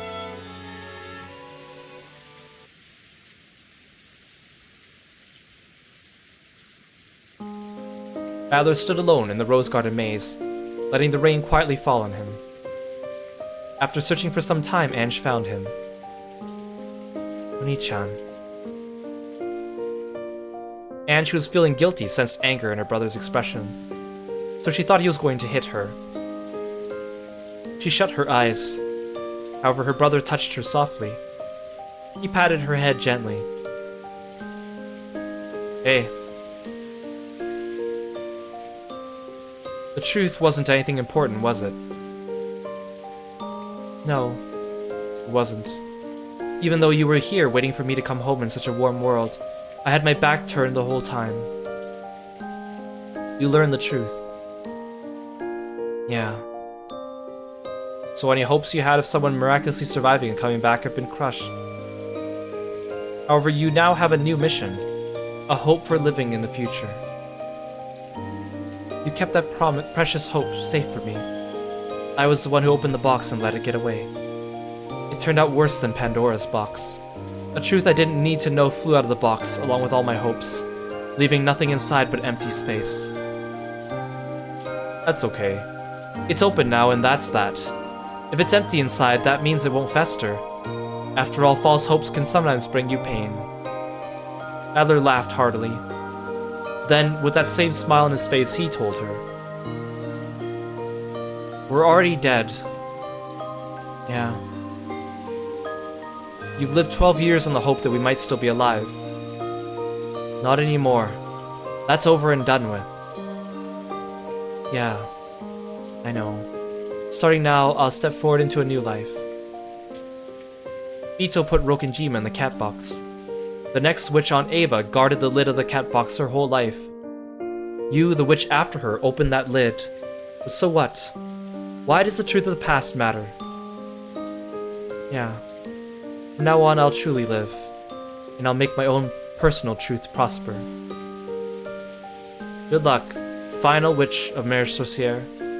I've read Maria's grimoire. It's a great book with some really good stuff written in it. Even the Bible needs a translator, so Maria's grimoire probably needs one too. You'll be that translator. You've got to teach kids who are in the position you once were. That's your mission as the new witch of the future. Yeah. I'm gone, but I'll always be behind you, watching over you. I know. And not just you. Everyone else too. All of us will love you forever. Don't forget that. I won't forget. Not ever. And that's for certain. Ange leapt into Balor's chest and sobbed. Humans are sad creatures who can learn but not unlearn. She had already learned. It may have been a cruel, terrifying, merciless thing, capable of destroying even the miracle called hope. However, there was still one tiny fragment left gripped in her hand. Her family's love. If she can just remember that and hold it tight, then surely Ange will live on. She'll be able to stop before taking that single step into nothingness. Also, the Rokenjima cat box hasn't been opened completely. You've just taken a peek at what's inside, so you must be the lid yourself. And this time you'll protect everyone inside the cat box. Me and Dad and Kirie-san, the cousins and the uncles and the aunts, grandfather and the servants, and all the illusions. Yeah, this time I have to protect everyone. Then shouldn't you hurry up a bit? The sound of popcorn being eaten rang out from beyond a rose bush. It was Lambda Delta. I think you know this already, but Byrne is just about to hold a big party for the Book of the Single Truth. She's gathered beings from heaven and from hell, from the spirit world and from parallel worlds. If she announces what's in that book in a place like that, it'll all be too late, won't it? I'm going. I gave Byrne Castell that key. It's my responsibility. I'll go and take it back. The City of Books, huh? But there's no way for us to get in. There's a barrier around that place. She gave me this. With it, I can come and go as I please. What an idiot. She forgot to collect it when she threw me away. Ange fished through her pocket, and there was a jingling sound. It was a bell with a blue ribbon tied to it. That's it! One of those temporary entry passes that you get when you turn in your invitation. As long as you have that, at least one of you will be able to get into the City of Books. Well, as long as someone takes you across the Sea of Fragments first. Lambda Delta, take me to the City of Books. Ange. This is my way of taking responsibility. I'll see to it that the Book of the Single Truth isn't made public. Are you serious? That place is a den of monsters among monsters. Now that you've lost Burn's protection, you'll be weaker than a fly. Squish. The end. The bell was snatched from Ange's hands. Lambda Delta. I'll go. I just need you to get me there. After all, I'm an empty creature unable to exist outside the cat box. Ange, on the other hand, must live on into the future. And you're a person with a future too. So I'll go. I have nothing to lose. No, this is my responsibility. My way of making up for what I did. If I don't do it myself, the future won't change at all, and I won't be able to save any future cat boxes. Ange tried to snatch the key from Badler's hand, but Badler had no intention of giving it up. The two of them were grimly serious, but from the sidelines it looked like an ordinary squabble between two close siblings. Lambda Delta watched this conversation and shrugged. If she just took one of them to the City of Books, she wouldn't have to make any enemies, and there was no risk to her. All she cared about was which one would make the story more interesting. Nothing else. But then she finally noticed. Hold on. Hold on a sec, you two, hold on. What's your problem? Save it for later.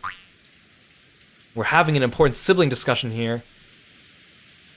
Okay, first off, let go of each other's hands. Badler's holding the bell now, right? Jump, Badler. Jump? Like this? You next, Ange. Try jumping. Why the hell should I... Huh? Why? If Badler was holding the bell, where did the sound come from? Ange hurriedly searched through her pockets. When she did, another blue ribbon bell came out of a different pocket than the first one. These are the same, aren't they? No way. Why are there two? I was only given one of them. I don't know why. At any rate, you've got two bells that'll get you into the City of Books.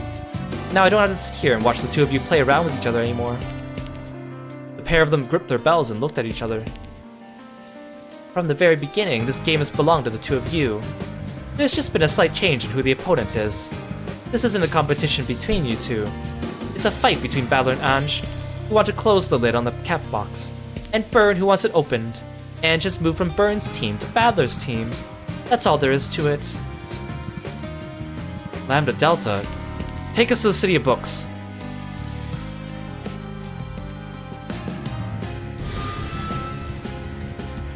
Okay, I'm just taking you there, got it?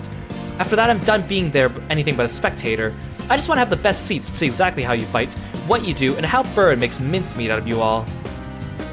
Lambda Delta, thanks.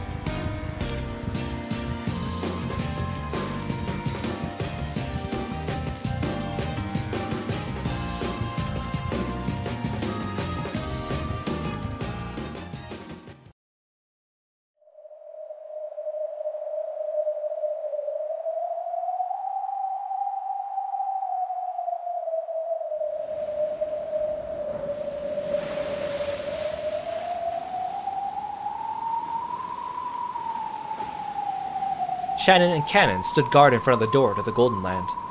They glared quietly and fiercely at the eerie fleet of ships across the horizon. Shannon slowly lifted her hands. Cannon raised his right hand and a red blade appeared there. Stop right there. I forbid you to come any closer. If you do, I'll kill you. They could see a single dinghy leaving the fleet and approaching them. They couldn't tell if it was a messenger or the first wave. Shannon and Cannon watched it cautiously. At the head of that dinghy, rowed by goats, stood Erica. Where the heck did she get that thing from? Maybe she's trying to act the part of the fleet's leader. Erica was glaring at them and smiling aggressively, with what appeared to be a pirate hat on her head. I've come to deliver our terms. There will be room for negotiation. Please open the gate. Shannon and Cannon looked at each other. Erica was the one offering this deal. It wasn't likely to be anything agreeable. However, if they turned her away, the attack would probably begin at once. Since they were in a firmly inferior position, they wanted to buy time by any means they could. As Shannon's nod, Cannon erased his sword.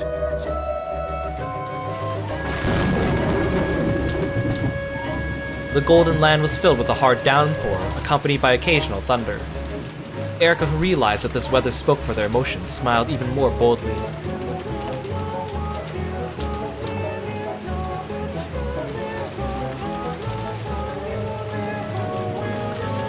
At the center of the Golden Land was the arbor surrounded by the Golden Rose Garden. A large number of humans and illusions were there, arguing about something.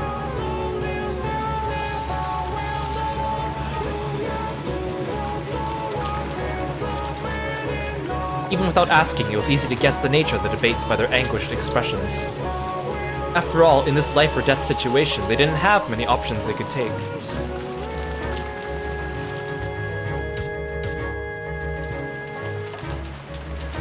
In the direction Erica was being led, Vito stood waiting, accompanied by the Chiester's sister corps. When Erica, accompanied by her goat guard, saw Vito, she gave a bow that only appeared graceful. Vito followed suit and gave a graceful bow of the sort that was rarely seen from her. I am Beatrice, master of the Golden Land and the Golden and Endless Witch. Announce yourself. As though implying that she was more than happy to go through with this farce, Vito introduced herself boldly and requested Erica do the same. We have been dispatched from the great witch of theater-going, drama and spectatings, noble city of carefully selected books. I am the Witch of Truth, the commander of the library fleet, which is committed to bestowing honor and protection to books. My name is Furuto Erica. It is a pleasure to make your acquaintance. Shall we get down to business? You ought to celebrate. We of the library fleet that's dedicated to offering protection and honor to books have come to bring good news to you all. First, I would like to announce that after careful selection, the City of Books has acknowledged and accepted the game board created by the Endless Witch Beatrice as a great and honorable book. Oh, that is indeed a great honor. That game board is a profoundly entertaining and original masterpiece worthy of close study. It deserves to be released for all of our subjects to read. And so the City of Books has ordered us to grant eternal honor and protection to this game board. This is all quite long and boring. Get to the point. We demand you hand the entirety of this game board over to the Honorable City of Books. Doing so will give this board and its pieces the greatest honor and protection imaginable. And if we refuse? You will be prosecuted for the crime of monopolizing a great cultural artifact that ought to be shared among all of our subjects. We are here to notify you of the impending assault, one which will be waged by us to protect the benefits that are rightful property of all subjects, not yours alone. Are you not concerned that the shared property of all subjects would be destroyed in this assault of yours? According to the Great Library Protective Regulations, when a criminal guilty of monopolization of cultural artifact raises that objection that you have done now, the Executive Fleet may prioritize arrest over its protective duties, as long as they obtain permission from the Great Court. Of course, we have already obtained the Great Court's written authorization. Now I imagine the word arrest is closely followed by dead or alive, am I right? My, I'm impressed you can read those tiny letters. Now, enough fooling around. Let's hear your answer. What do we have to gain by accepting your conditions? Both of us will be saved a troublesome task. Furthermore, your brave and noble acts will be recorded as a glorious final chapter in the City of Books. You do understand, right? You have no chance of winning. This isn't even a fight. It's just you sitting there at the bottom of a well while people throw stones at you. So you claim that I have the power to choose nothing except how the library witches will record my final moments. The rest depends on you. If you treasure this game board, you ought to surrender. The pieces will be treasured by our many loyal subjects for all time, and will be able to continue their roles on into eternity. Huh. In other words, the tragedies I created at will shall repeat forevermore. How is that different from what you've been doing so far? It isn't. Is there anything else? If not, allow me to give you my answer. Go ahead. Erica tensed slightly. After all, this was the great Lady Beatrice she was dealing with. She might shout, "Here's my answer," dramatically and do something crazy. They say a cornered rat is the most likely to bite a cat. Furthermore, Erika had intel telling her that the Great Lady Lambda Delta, Witch of the Sedet, had been spending her time inside the Golden Land, though only as a theater goer. Erika needed to carry out this noble task that her master had assigned her, and she had to carry it out perfectly. If she was honest, she wanted to make Bito raise a white flag, even by trickery if necessary. So even though this was a farce, she held back from giving any unneeded provocation. She gulped and tried to size Bito up. And then, with a pathetic expression on her face, Bito let out a sigh. I'll be honest. The truth is I am tired. What do you mean by that? My game has already achieved its purpose when my fight with Badler ended. And yet for various reasons the game has repeated several times since then. To be perfectly honest, I am tired of it. To be honest, that isn't the answer I was expecting at all. So, you want to surrender? Really? Simply put, I don't care either way. It doesn't matter whether I surrender or whether we're vanquished by you. I simply wish to have the curtain closed on this game board and tale, regardless of who does the deed. Of course, that was a lie. She knew she couldn't win even if she fought. For now, their best option was to play for time. They would fix Erika's attention to this spot, and during that time, Badler and the others would steal the key from Bernkastel while she was completely off her guard. Once they had the key, they would return to the Golden Land and use that key to let Ange open the door to the future and see her off. That was their goal line.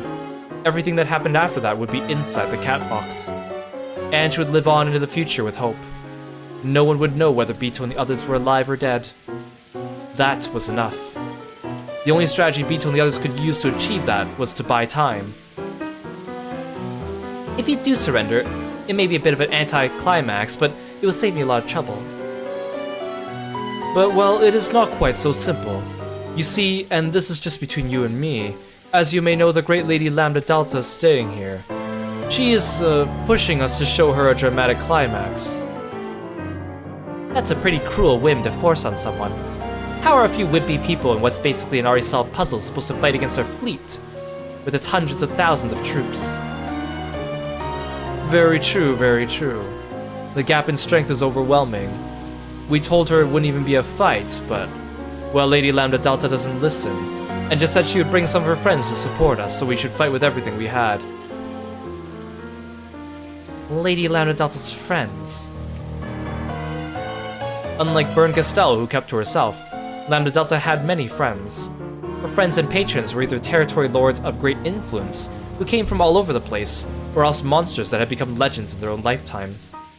In all seriousness, her so-called fan club had enough size and influence that it could suddenly declare itself a separate country in the Sea of Fragments without anyone being overly surprised.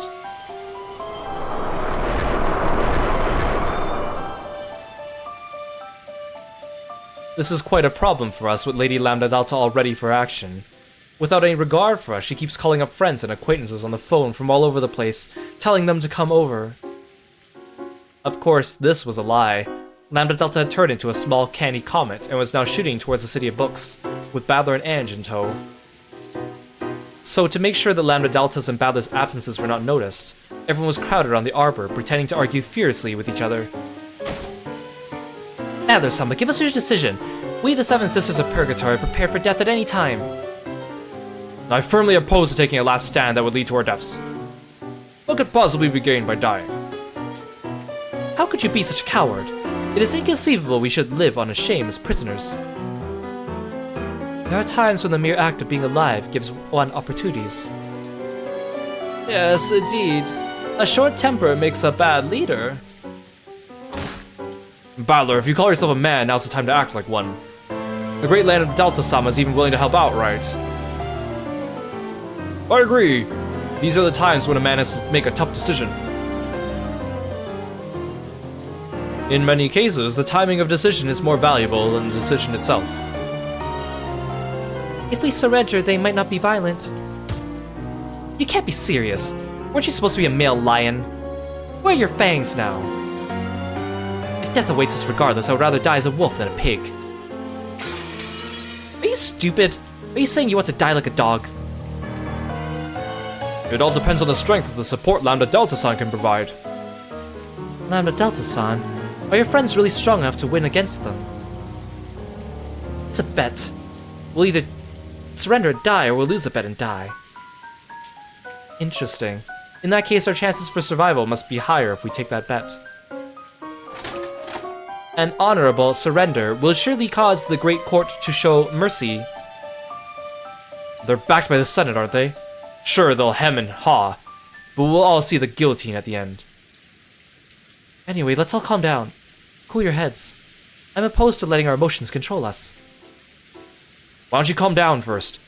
We have another possible strategy. Mutually assured destruction. We might not be able to win, but if we can convince them that we plan on taking enough of them with us, that might force our opponents to show restraint. So basically, if they're determined to attack, we'll let them know we aren't gonna go down without doing some damage first. All of Lambda Delta's friends are incredible. She knows lots and lots of witches, beasts, demons, and gods, all of which have really, really huge legends and histories. Even if those ships outnumber the stars in the sky, Lambda Delta's friends would wipe them out with a single blast. Will this really work? She hasn't seen through our act yet, has she? It is working. You must speak more forcefully as well. Do not worry about politeness. Enough, you gutless swine. Do you lack the backbone to finish with a bang? Hold on! Don't forget some of us are opposed to fighting. I think we should surrender. What? Goda, you loser-loving fool. Master, it's just an act. Well, it looks like the debate has gotten quite heated. So, will we surrender? Or will we fight back? Which will it be? Nobody knows. Hey, Yule, welcome to the stream. Thanks for stopping by. It's good to see you today. Hope you're having a good day. Personally speaking, I would like to surrender. If my role will end either way, I would prefer my game board be preserved the way I made it. I could not bear to have Lady Lambda Delta continue to use it however she pleases. Oh, you just finished raid for the night? I hope it went well for you. Hope you made some good progress. We don't want that either. I came here to fight you, but I'm no match for Lady Lambda Delta's friends. Secretly, Erika was getting worried by these complicated developments, and she was relieved she hadn't pushed too hard earlier on. She wanted to flatter Bito and end this with a bloodless takeover. Even the great Lady Lambda Delta probably wouldn't seriously think of picking a fight with the Senate. Her motive was probably something more trivial, a simple desire to watch the game board's final fireworks from a front row seat. However, if she really did have some fireworks of her own prepared, it was at least possible this could turn into a ruckus that Erika would have no chance of quelling. Bito saw all of this going on in Erika's mind, so she continued to act with even more pathetic expression on her face. Even among witches, her acting ability was top-notch. Might you be willing to lend us some of your strength, so my game board's beauty will be preserved? Surely it was a great error to invite that busybody as a guest. Huh.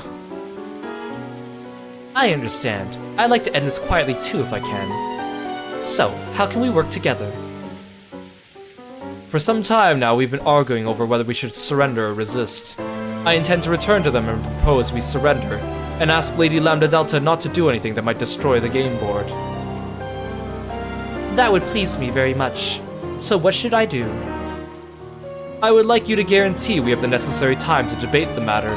After all, your ships are surrounding and pressuring us at the moment. Everyone is so tense at the thought that we might be attacked at any time they're falling apart. So if you guarantee we'll have enough time to discuss this amongst ourselves, everyone will surely be able to keep their composure during that time. Furthermore, I will have enough time to convince Lady Lambda Delta. Very well. About how long do you need? Would you be gracious and avoid giving a specific time limit? If a time limit is imposed, everyone will just fall apart again as the limit nears, possibly leading to a more radical decision. You have a point there.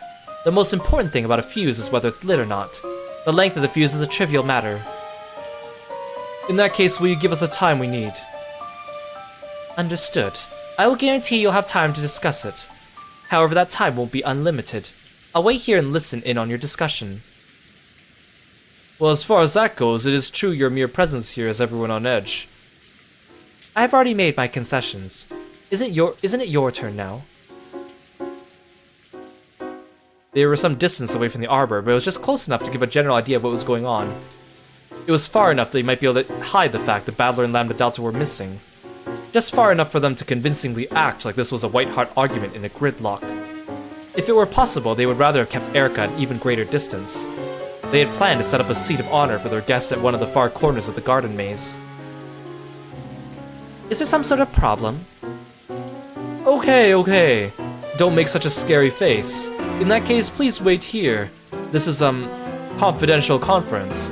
So you must, come no closer than this line. Ito drew a line in the ground with her foot. Help them see me in a good light. If it's clear I've obtained a generous agreement from you, it'll be a powerful weapon in my hands in the debate. Can I get a chair? Yes, of course. Chestertroops, bring Lady Erica a chair and umbrella at once. And a hand towel, too. I'll wipe it nice and clean for you.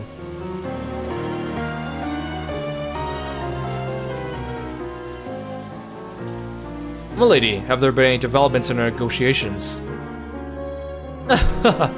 If anything's certain, it's that I'll be winning this year's prize for Best Actress. That's our Beatrice-sama.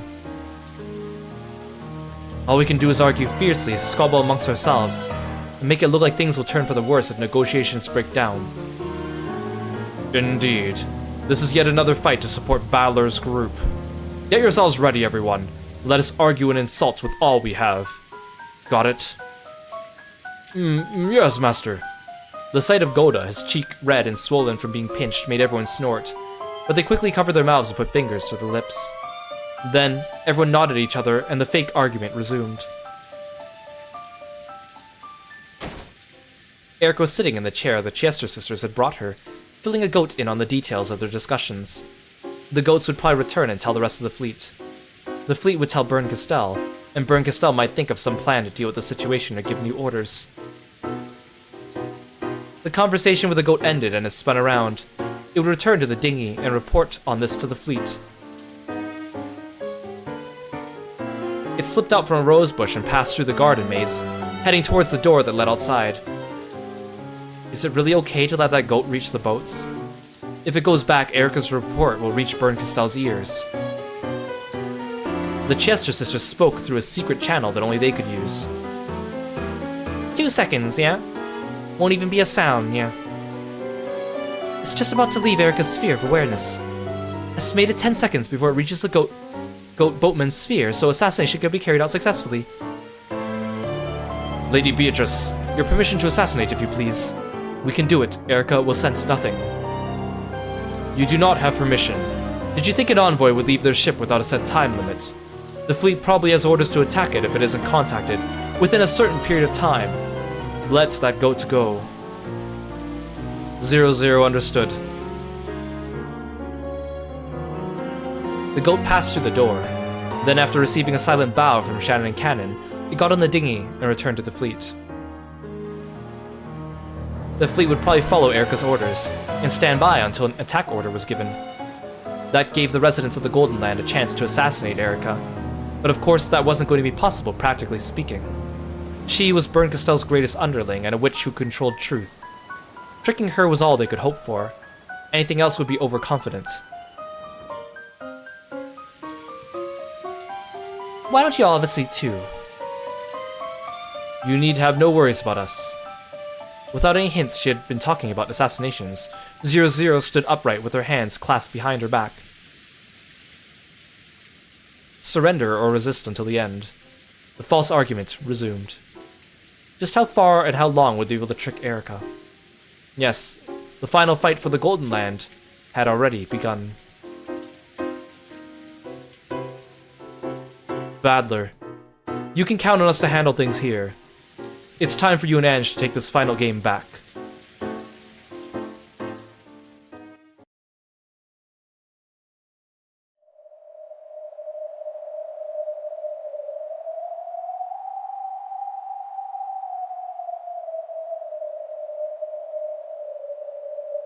There's one freakishly huge library. I've heard that each one of these books has a tale like ours inside it. And after all, this is a world of gods.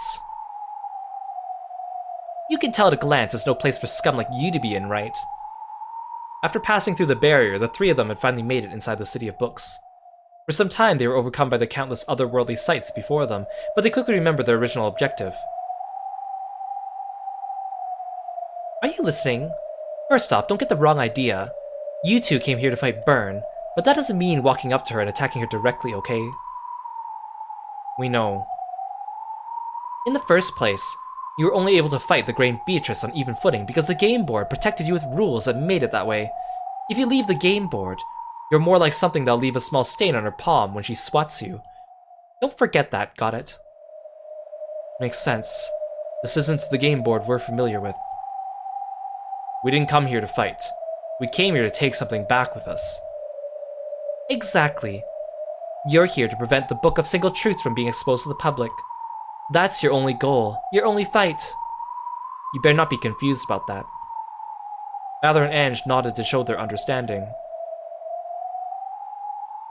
The Book of the Single Truth is being displayed openly in the middle of the party, so stealing that will be impossible. However, bringing the key is going to be a big part of the ceremony. Which means the key must be stored in a different place. But there's no guarantee it'll be undefended. After that, it's all up to your luck. I hope it's good for your sakes. Hide! Lana also pulled her head back from around the corner of a bookshelf. The others hurriedly followed suit. In the distance, they saw emerald green lights floating about and leaving trails.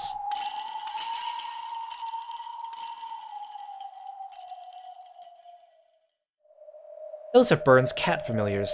She's got them patrolling all over the place today. Did she guess we would come? No.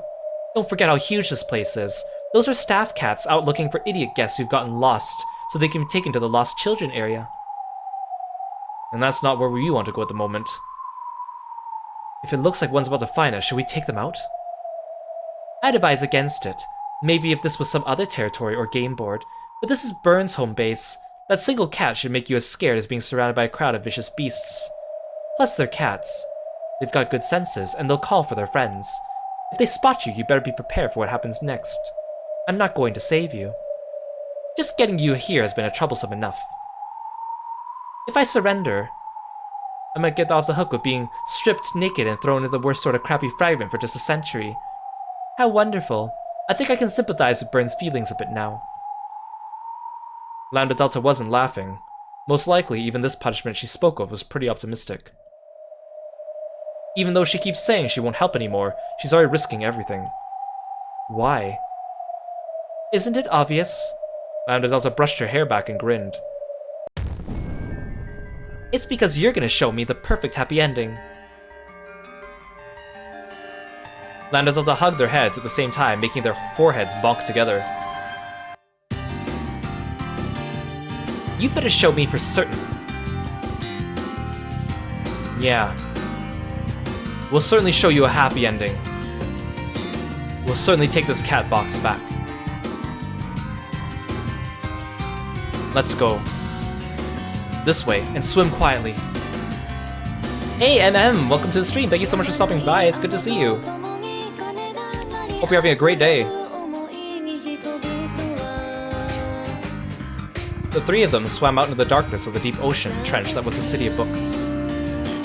In that massive, vast trench of bookshelves, they vanished into the darkness almost immediately.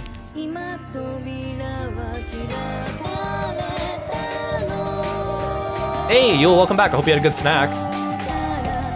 The library defied the common sense of the human world. The City of Books. The word city was no exaggeration, and it was filled with the green, glowing eyes of Burn Castell's countless cat familiars. Trying to count them would be almost as crazy as counting all the fish in the ocean. They formed schools that swam all over the place, on the lookout for any fools who might miraculously have managed to slip in and disturb their master's party. If Battler's group was found, the cats would report it instantly. They would probably form a pack, open their large mouths and swallow them in a single gulp. There would be no fight.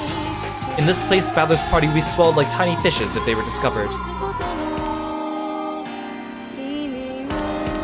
The warships surrounding the Golden Land were well more than 100 strong. Each of them had dozens of cannons pointing to the door to the Golden Land. The goats that packed the decks of the ships numbered in the tens of thousands. Each one of them carried enough anti-magic toxin in their fangs to completely deny one of the game board pieces. This time, they would chew apart and eat away everything. The crowd of goats unleashed their rotten breath and dangling drool. At the time, Erica, who wanted to avoid trouble and hoped Vito would be able to convince Lambda Delta to surrender peacefully, was sitting alone, calmly enjoying the tea Ronov had poured for her. Of course, even Erica wasn't planning to give them unlimited time. In her mind, she had already decided to allow them 3 yawns before stepping in. This actually isn't so bad. Getting to watch Vito try and convince everyone as they call her a coward and a loser. Indeed, it is impressive our short-tempered mistress has managed to become such an adult. What's so funny? Oh, pardon me. Are you ready for another cup? Please feel free to enjoy our collection of great teas from across the globe at your leisure.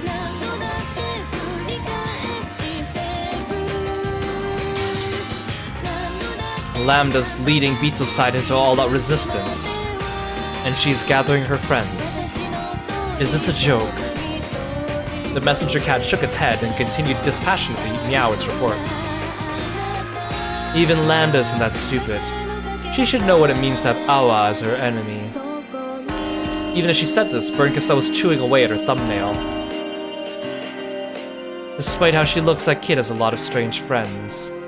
And they're all idly curious, crazy monsters. Even so, to take up arms against the Senate. It was possible. She could think of many monsters among Lambda Delta's friends who would love to see a losing side gain support and make a comeback victory. Before she realized that the finger Burnquista was biting was covered with sweat. She could do it. She really is a moron sometimes, after all. Get me a phone, quickly. The cat leapt away, then flew back in with a phone and receiver. I'm going to call up her friends. I have to warn them not to get involved in this stupid game. Phone numbers, phone numbers. Why don't I have any phone numbers saved in here? Alright, I have no friends. How are you supposed to greet people over the phone? Does hello work? Meow.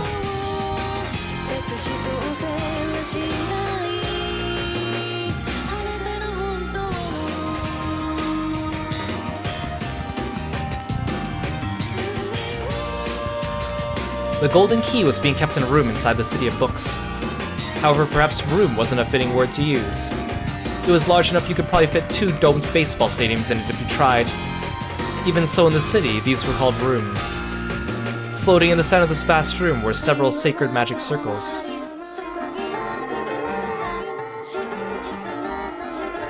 Wrapped around by these magic circles was Anja's golden key. Surrounding these were countless emerald green stars, which looked like a slowly revolving planetarium. The eyes that numbered the same as the stars were all glaring in the same direction.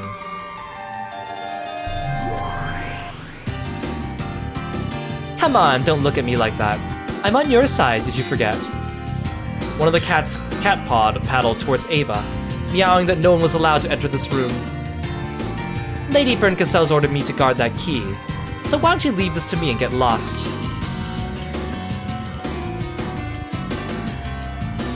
After looking at each other with suspicious eyes, the cats glared at Ava again, as though saying they hadn't heard any such order. By the way, cats have pretty soft bodies, don't they? Makes them much easier to chew. Ava lifted up her golden staff, and the floor and ceiling of the vast room were covered with red lines. The reaction from the cats was lightning fast. They realized instantly this was hostile behavior. The entire emerald green constellation writhed and became a single massive deep-sea fish, which charged Ava with its cavernous mouth wide open. However, at the same time, the red lines on the floor and ceiling, the massive spiderweb pinched itself together and crushed the fish, twisted it, spun it around and around, and compressed it to the size of a small ball.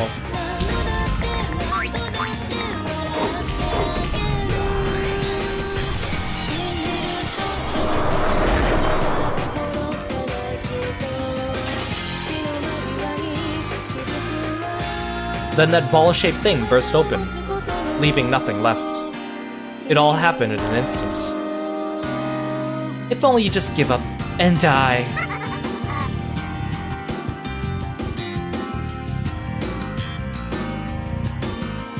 The witch hunters were holding a convention in the event hall. After all, when Ushime Ava's diary was opened, the endless cat box would be lost, along with countless imagined stories that had entertained them for so long. So this final convention was a time for them to air their best theories one last time. While the opening of the cat box did give them a slightly lonely feeling, they couldn't contain their excitement as intellectual rap artists, not when they knew that Rokujima mystery was finally going to be solved once and for all. If that box were opened, a single girl would be hurt. However, their jaws and fangs couldn't care less. The witch-hunting goat nobles kept licking their lips, wanting to chew apart the guts of Beatrice's cat box as soon as they could.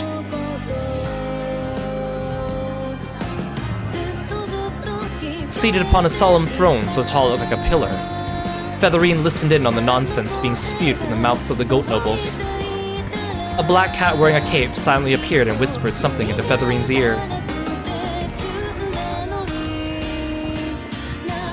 No, that is fine. Everything is going according to my plot. You need not inform my Miko. The cat bowed humbly and vanished. Featherine raised her wine glass high and laughed as she looked through to the light of the chandelier, which was as beautiful and majestic as the moon.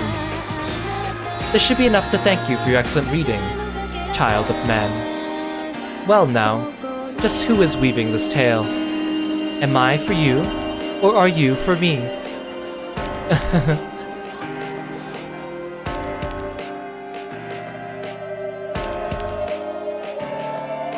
What do you think? A trap?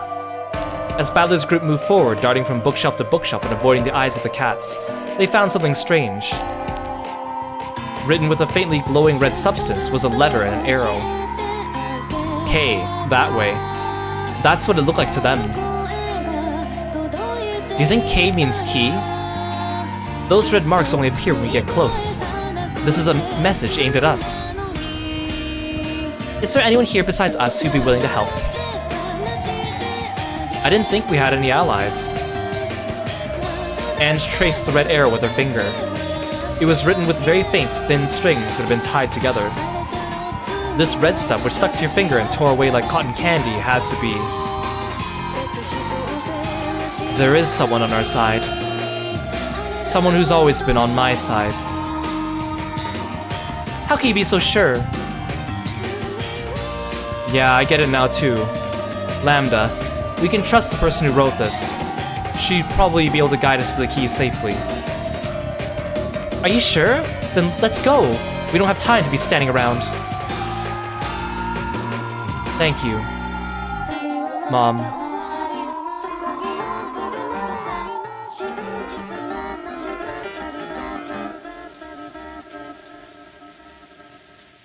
In the arbor, the argument over whether they should surrender or fight continued without signs of stopping. Every now and then, a small fight would break out, which fortunately ended up delaying Erika's third yawn. However, they didn't know how long they would have to continue this fake fight. Keeping this high level of tension going was physically stressful. The instant they tired out and the tension faded, Erika would probably demand a verdict. They had to constantly appear to be trapped and agitated. It was a battle of wariness and tension. This was their fight. Erika waited patiently. Now that she had tired of tea, she was watching Ronov perform some magic tricks, and seemed to be enjoying herself considerably. Even Rodov, who was usually aloof from the world, was fighting. If Erika got bored and had a tantrum, an all-out attack would probably begin at once. He was also putting his life on the line in the fight to buy time for Badler's group.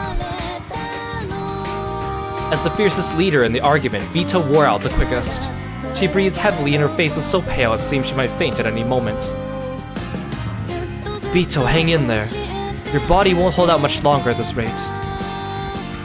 We tend to suddenly burst into tears and rest for a while. We'll pick up the slack. I'm still fine. I can do this, just one more push.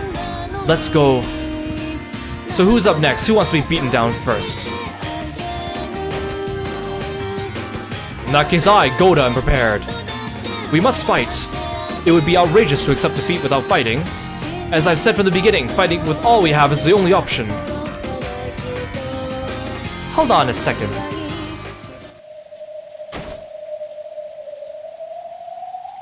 Erika suddenly rose from her chair.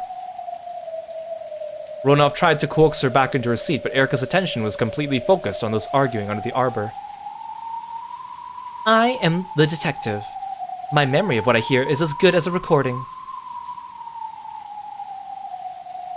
We are aware of that, of course.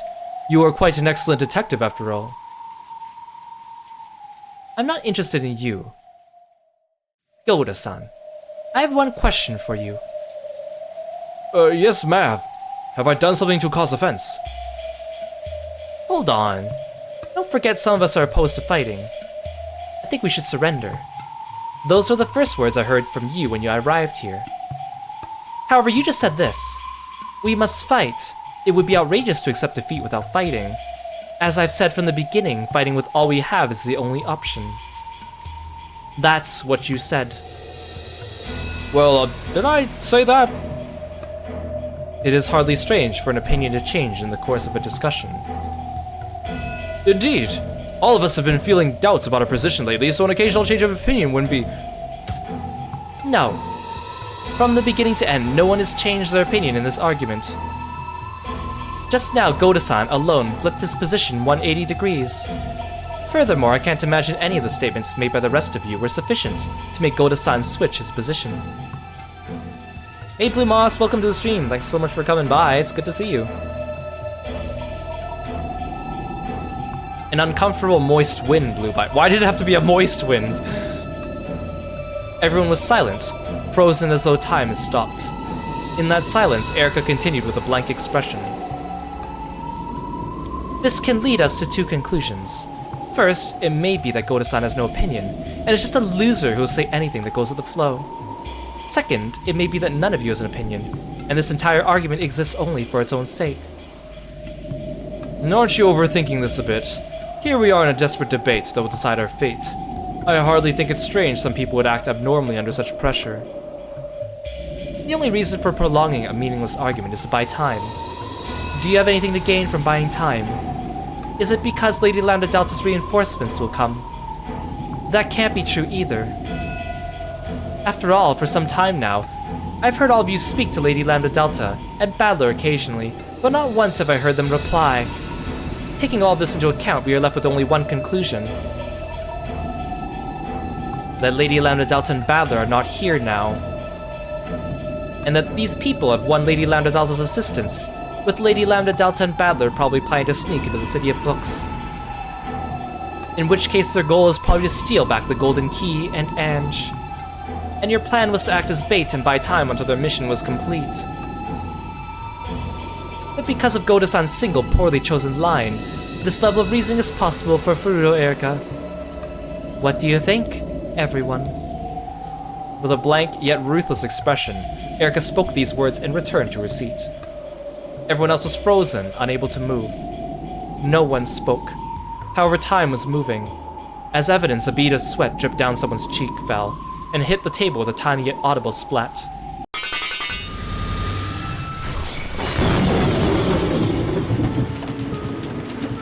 Then frozen time shattered, and in an instant, the white chair Erika had been sitting in broke apart. The stakes of the Seven Sisters of Purgatory, in the high-velocity rounds from the Chester Sister Court, hit the chair at exactly the same time. A few moments after that, the Erika sitting in the chair faded and vanished. After image! She's fast, kill her! In an instant, Erika moved to a spot behind the chair. Her expression remained as blank as it had been before. However, there was now something in her hand that hadn't been there. As the 7 lightning strikes of the 7 sisters raced at her once more, she battled all of them away with her scythe.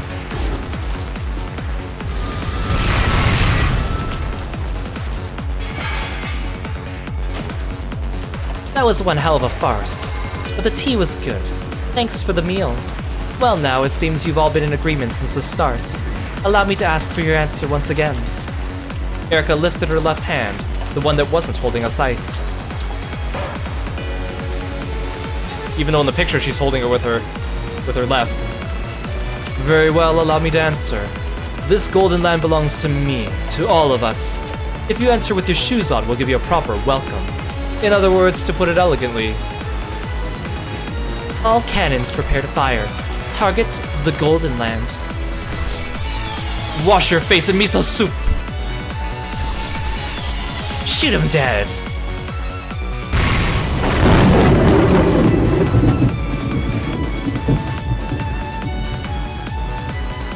Yes, thank you.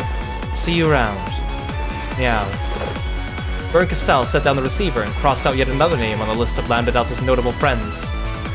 Something was wrong. Not a single person she called had heard anything from Lambda Delta. They weren't just playing dumb. They really knew nothing about the strange ruckus Lambda Delta was trying to stir up. Even Kirostyle was starting to suspect something was fishy. Then a black cat leapt in and meowed a frantic report. Lambda and Battler aren't in the Golden Land.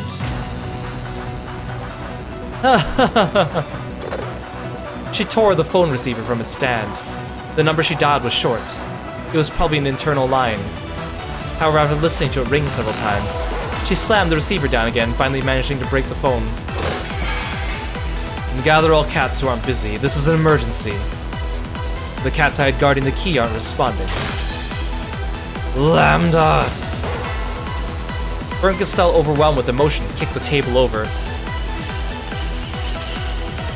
Then the room finally grew bright. It was like green sunlight.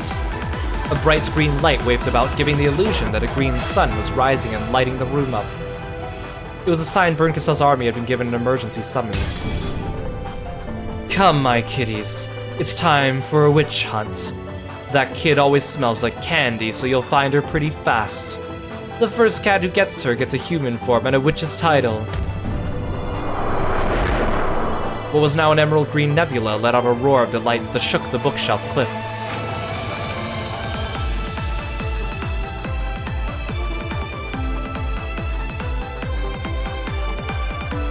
Something's chasing us.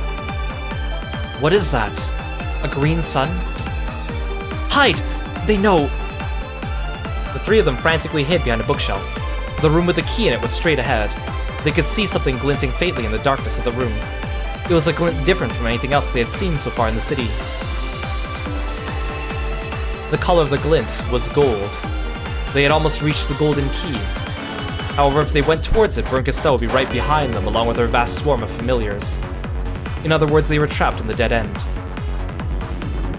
They already knew the emerald green color came from the eyes of the familiars. However, it was almost beyond comprehension that this undulating green sun could be the same thing. And they could do nothing except stare in wide-eyed shock. The countless cats were passing through the ravine of bookshelves, from the very top to the very bottom. As they approached, they painstakingly checked the gaps between each book. However, even this mind-numbingly huge task was accomplished swiftly, thanks to the sheer number of familiars.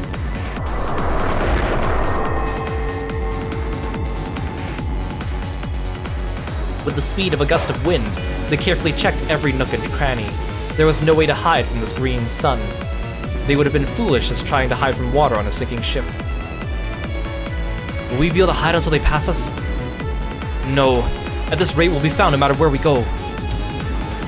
Battler was just about to leap out from the shadows, but Lambda Delta grabbed him by the collar an instant before. Are you thinking of fighting? No, but we'll be found if we just stand here. So we have to move forward. We need to reach the key as soon as possible. You really think there won't be cats guarding the key? We'll just be pinched between them. I believe in Aunt Ava. She's the one who guided us this far. I'm sure she took care of the guard cats too. I agree. If we're going to be found anyway, let's try and get there as fast as possible and grab the key.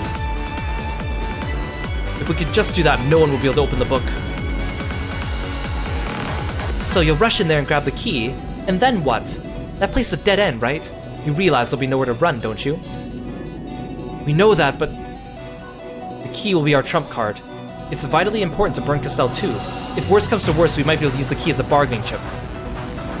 Bargain with Burn? You're insane! But if we hide here, we'll definitely be found. In that case, I'll take a bet on that 1,000,000,000 chance. We'll get the key and have that be our trump card. So you're praying for a miracle to win against the Witch of Miracles? picking a winner out of an astronomically bad odds. That's the Ushime family's magic.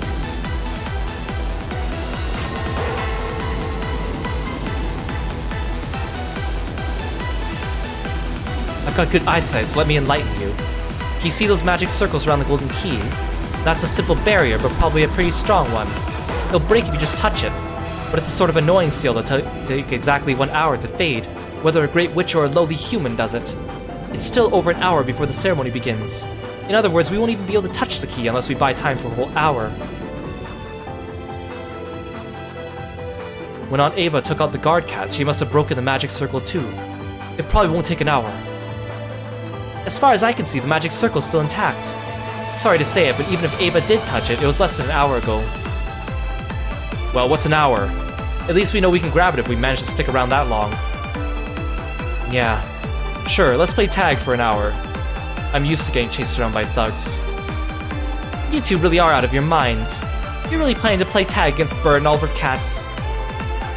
If there's even a 1% chance, you can be certain we'll grab it.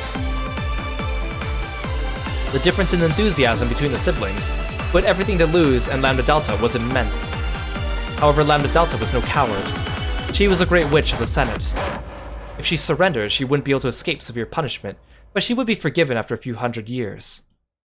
Why would she, after being thrown into a stormy sea while clutching a buoy that could save only her, decide to throw that buoy away? No living person could be as determined as those siblings, who were already fighting for their lives. No one could blame Lambda. You two really are stupid, you know that? Oh well. Why don't I tell you about a plan that's got a bit more than a 1% chance of working? How does that sound? The two siblings looked at each other. However, they both thought any plan would be worth listening to, even if it only raised their chances by 0.00001%. A sacrifice. Burn is a cat. She'll chase fleeing prey, but she'll also kill prey that doesn't flee. And only after toying with it first. Cats are terrible people. Still, if that's true, it'll be worth betting on.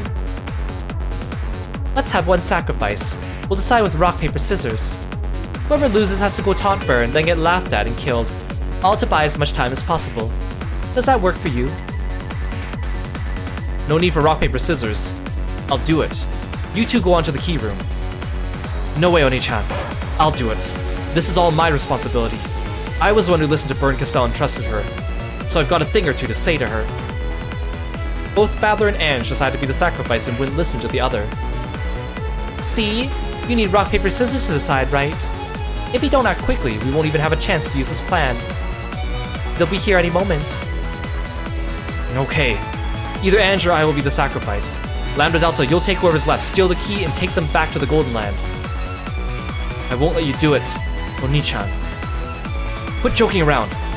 You've got to let me act like a big brother who I've released once in a while. There's no time. Rock, paper, scissors, single round. I'm super paper, so of course we'll start with that. Got it, you two? Fine. No regrets, okay?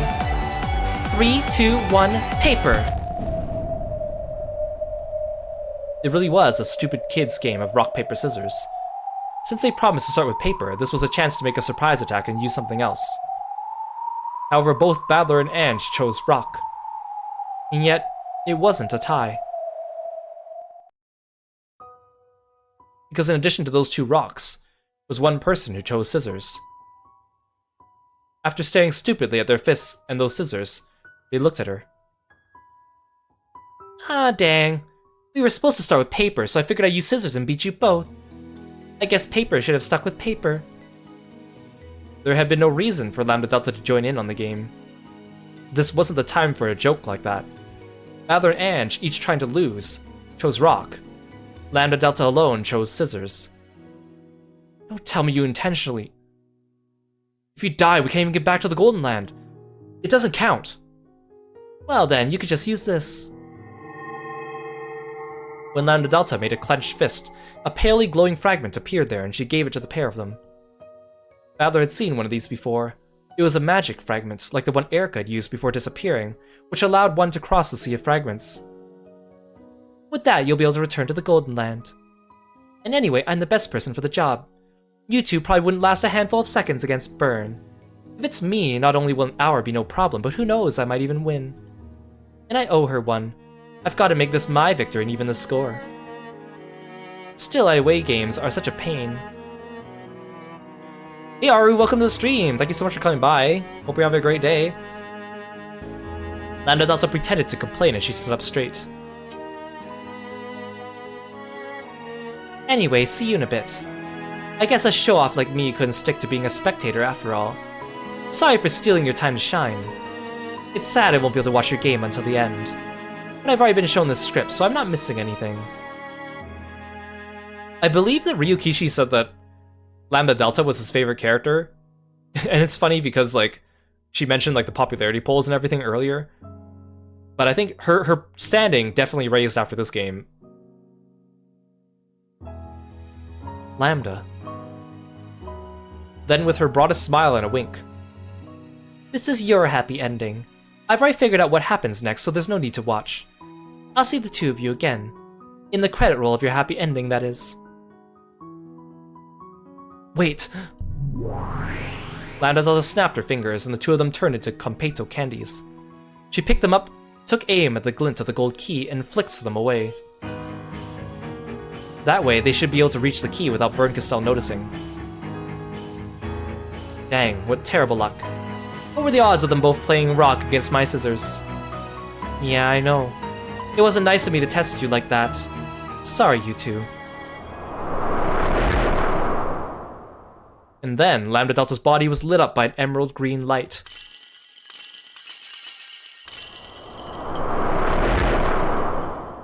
When she turned around, the cat's eyes and Lambda Delta's met.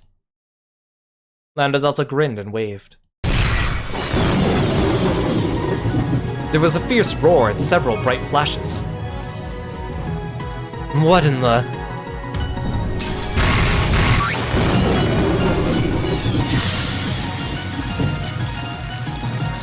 A chain of explosions flashed by one after another, enveloping Kirostyle and her pack of familiars in an instant. They were multicolored fireworks, or rather multicolored candy that burst with a flash and scattered everywhere. Countless stick candies, sugar sculptures, cookies, and tarts flew in every direction, and each one of those split and exploded into hundreds of candies, each of which exploded again into a cloud of Competo. However, these sweets weren't sweet. The Competo was heavier than lead, harder than steel, and sharper than any blade. As the colorful cloud exploded outward, it blasted the entire pack of cats into little bits. The emerald green glints were scattered everywhere and sparkled like the night sky, and among them danced a cloud of pretty candies that looked like they go well on a Christmas tree. It was sufficiently outrageous and beautiful, and cute to mark the great witch Lady Lambda Delta's appearance on the scene. Oh, if it isn't Lambda. I was hoping to meet you in the party hall. I love you, Burn. Isn't whispering all of our love all the better if we're alone? I'll be happy to hear it, after I plucked off all your limbs. With a jerk of her chin, Burn ordered her familiars to attack. This is my dearly beloved and my only friend in the world. Her arms are from the elbow down, her legs from the knees down. You can chew those up however you please, but not a scratch anywhere else on her. The crowd of cats undulated again, reforming into a single mass, and became the emerald green leviathan that would swallow up any poor victims who snuck into the city of books. It was shaped like an impossibly vast whale. However, would it look like a whale from Lambda's perspective? She probably couldn't see anything except an immense mouth about to swallow up everything. Ah, simply wonderful. I'm about to be overwhelmed by Burn's love, aren't I? And I do love you, Lambda. Once your limbs are gone, I'll skewer you through your butt and hang you by my bed. Every morning I'll give you a good morning kiss, and every evening I'll kiss you goodnight. Sounds great. Then I'd better wrap you up in my love, too. However, Lambda Delta's war cry was swallowed up by the glowing, writhing leviathan in a single bite. Yes, you are wonderful, Lambda. I love that empty-headed way you just do things without looking ahead or worrying about your own life. Wind? At the same instant that Lambda Delta was swallowed and Kirostyle was sure of her victory, the latter felt a slight breeze playing with her hair.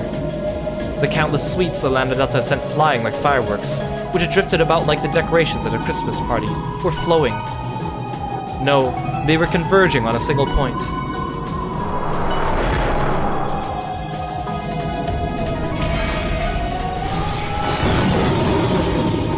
It was like watching a firework run backwards. Countless sweets rapidly contracted around the vast closed mouth of Leviathan. A gigantic reverse explosion concentrated on a point inside it. Or perhaps it was more like countless candies, showering the Leviathan from all directions like bullets. Inside that mass of green was a black swirl. That swirl was on a palm. On the palm of Lambda Delta, who wore a defiant smile. It was a mass of supergravity. All the sweets, the cats, the whale, and everything else was being sucked into that one point and crunched.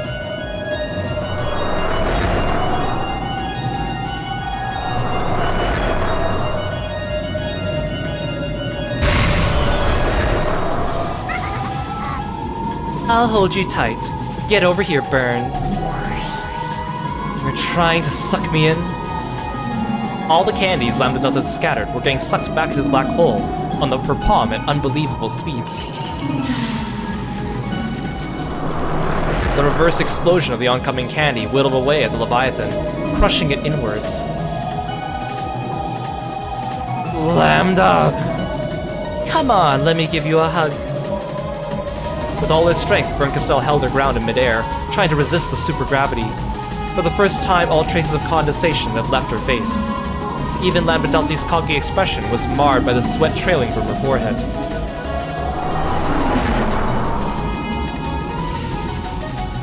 Because their power was so overwhelming, any victory would have to be instantaneous.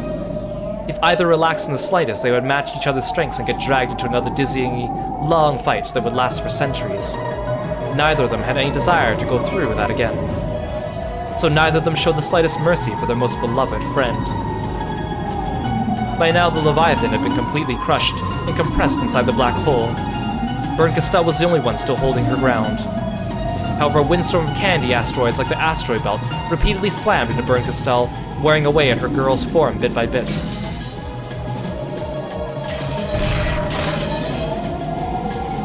I've got to get away, or I'll really...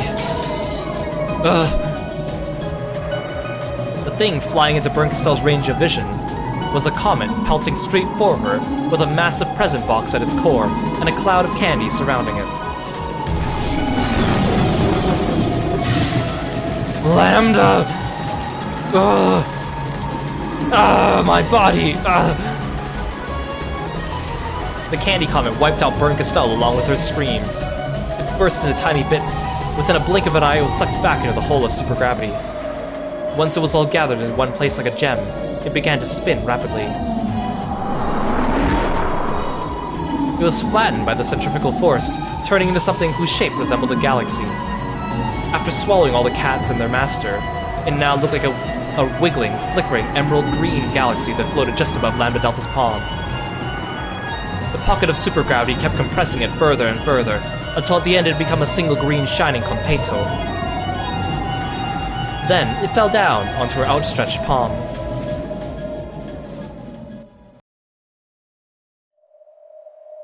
Sorry, Burn. I want to play with you always, so I've always taken it easy and pretended to be in a pinch. Lambda Delta held the Comiket above her head and peered at it. But the truth is, I'm just impossibly strong. Sorry about that. Then she pressed the Comiket to her pink lips, gave it a light kiss, and bit down. This doesn't taste like Burn. Lambda Delta licked her fingertips, then turned to face the empty air behind her. I already knew, my beloved Lambda. Ah, I love you, Burn. Liar.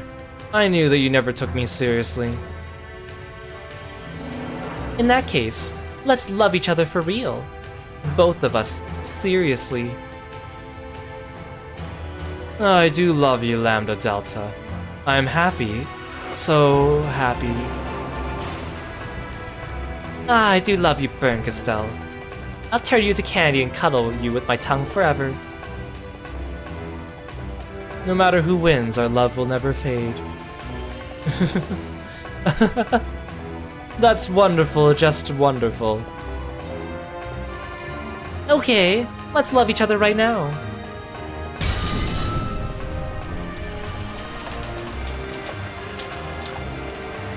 Those two are an interesting pair, right? Toxic Yuri. It's interesting too because, I mean, we'll play the Umineko fighting game when we finish this game eventually, but Lambda and Burn, a lot of their attacks come from this fight scene in that game. With a crash, crack lines appeared across the sky of the Golden Land. Then finally, the barrier of the Golden Land was breached by the fleet's assault. It was a bizarre scene, more ridiculous than anything anyone had imagined. The sky of the Golden Land shattered like glass, and a fleet of sailboats flew in one after another. They were crowded with goats pushing each other and spilling off the sides.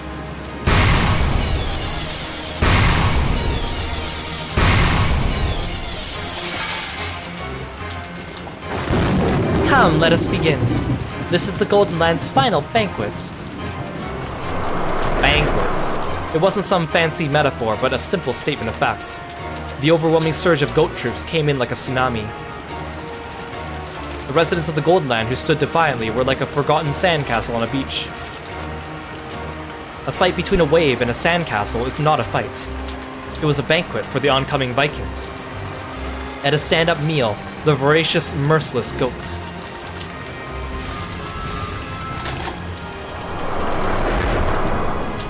There's no way around it. Fire!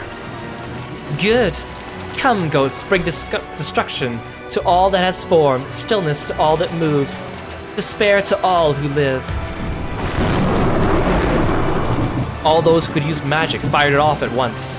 With a shout like a thunderclap, the goat tsunami rushed forward. Everything collided at once, and there was a brilliant and terrible explosion. Sparks and smoke, flying splinters and screams. For just an instant, the fierce magical cannonballs fired by Bito, Vergilia, and the Chiester Sister Corps seemed to halt to the goat tsunami in its tracks.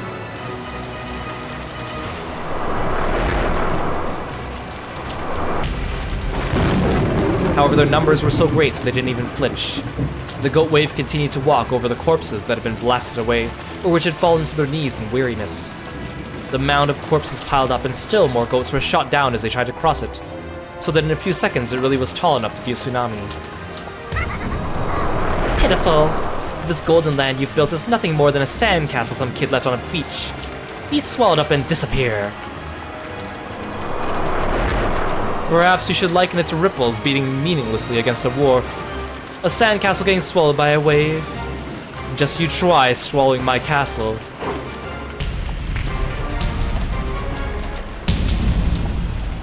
Bito lifted her hands, telling the pair of battle towers that had been hidden deep in the ground that the day of glory had come again. The goat tsunami looked up at it in shock. After all this time, the tsunami that towered over everything wasn't them. Fire!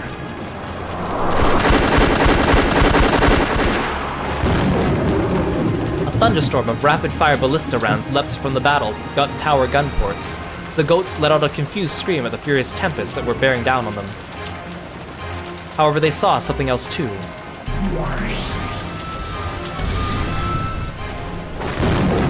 In the sky, high above the tower, was a Reaper astride a divine horse, and backdrop by the moon, a massive spear the size of a tower in its hand. The great witch sitting on the horse by the Reaper spoke. Welcome back. This world does not belong to you. Do it, teacher!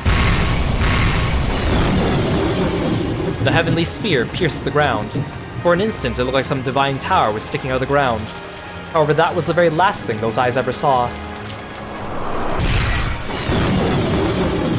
The sacred spear was the embodiment of heaven's wrath, and the strength to bury an unclean city in a single stroke was unleashed upon the pack of goats. With a massive explosion that resembled a volcanic eruption, goats were sent flying all over the place. Not bad. I guess they really are witches. But is it enough? The enemies keep on coming. It looks like we'll be the ones swallowed up after all.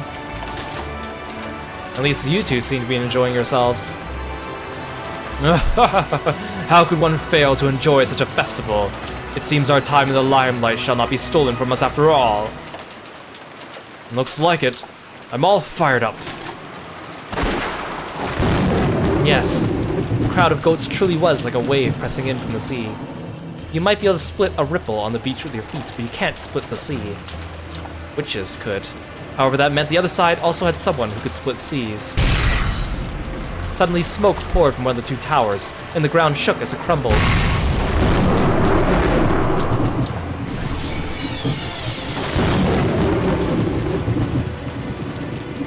What the hell happened? Over there, on top of the other tower. Erica. But of course, it is your turn now, is it not? At the top of the other battle tower, Erica stood gracefully, wielding her scythe. I'd say that's enough to show the witches of the Golden Land proper respect. All magic is fake. It's just a fantasy sandcastle that always vanishes when mystery swallows it up. Playing witches was pretty fun, though. I think I remember playing something like this with some other older girls from the neighborhood when I was younger. So let's bring this to an end.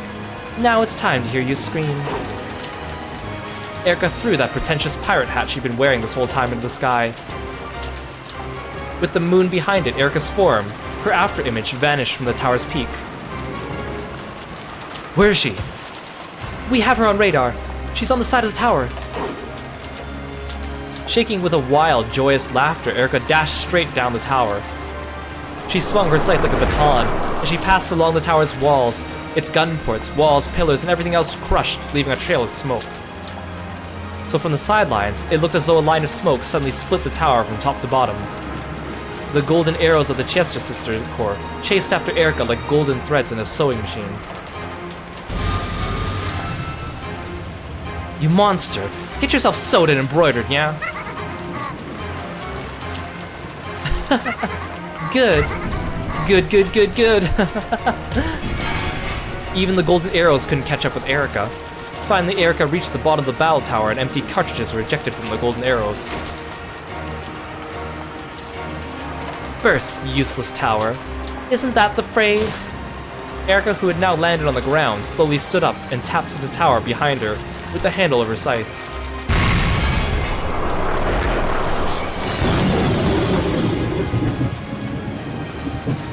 That tiny tap cut the final string that held the tower together, and the whole thing fell in on itself with an earth-shattering crash. Once again, the dark tsunami rumbled forward through the rubble and smoke.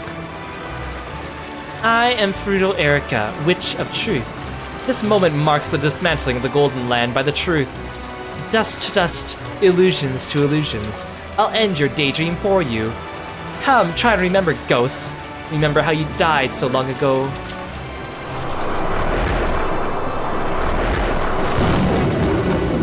The goat tsunami swallowed everything up. When she saw them sink under the black sea of goats, Erica guffawed from atop the debris of the tower.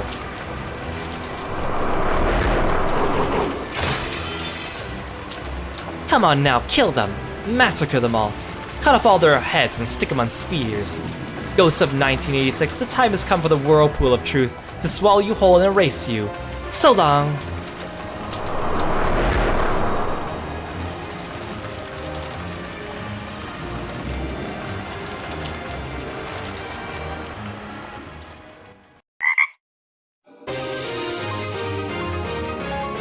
Hey Sunflower, welcome to the stream. Thank you so much for the raid. Just gonna save first. Hope you're doing well. Let me write you a shout out. Please join us in following Sunflower Donkey when you get a chance.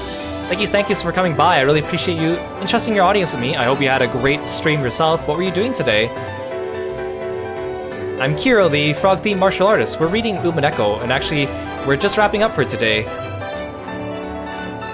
It seems we're reaching the climax here, and things are getting really interesting. We finally kind of set up this big final confrontation. All the pieces are in place now. But we're gonna have to wait until next stream to find out what happens next. It'll be the last Umineko stream, and everything's gonna come together, and it's fantastic. I have to say, it is fantastic. It's been a long journey. We are, what, we're about 147 hours in now. And it'll be about 151 by the time we finish. Can't believe we've been reading this for almost a year, huh? But it's been a fun ride. I'm really glad to get to share this with people. You were playing Trails in Reverie. Oh, I hope you had fun doing that. Feel free to sit back and relax and take care of yourself. Let's have one last look at the character screen just to see if anything changed. I don't think anything changed from here. Yeah, everything's the same.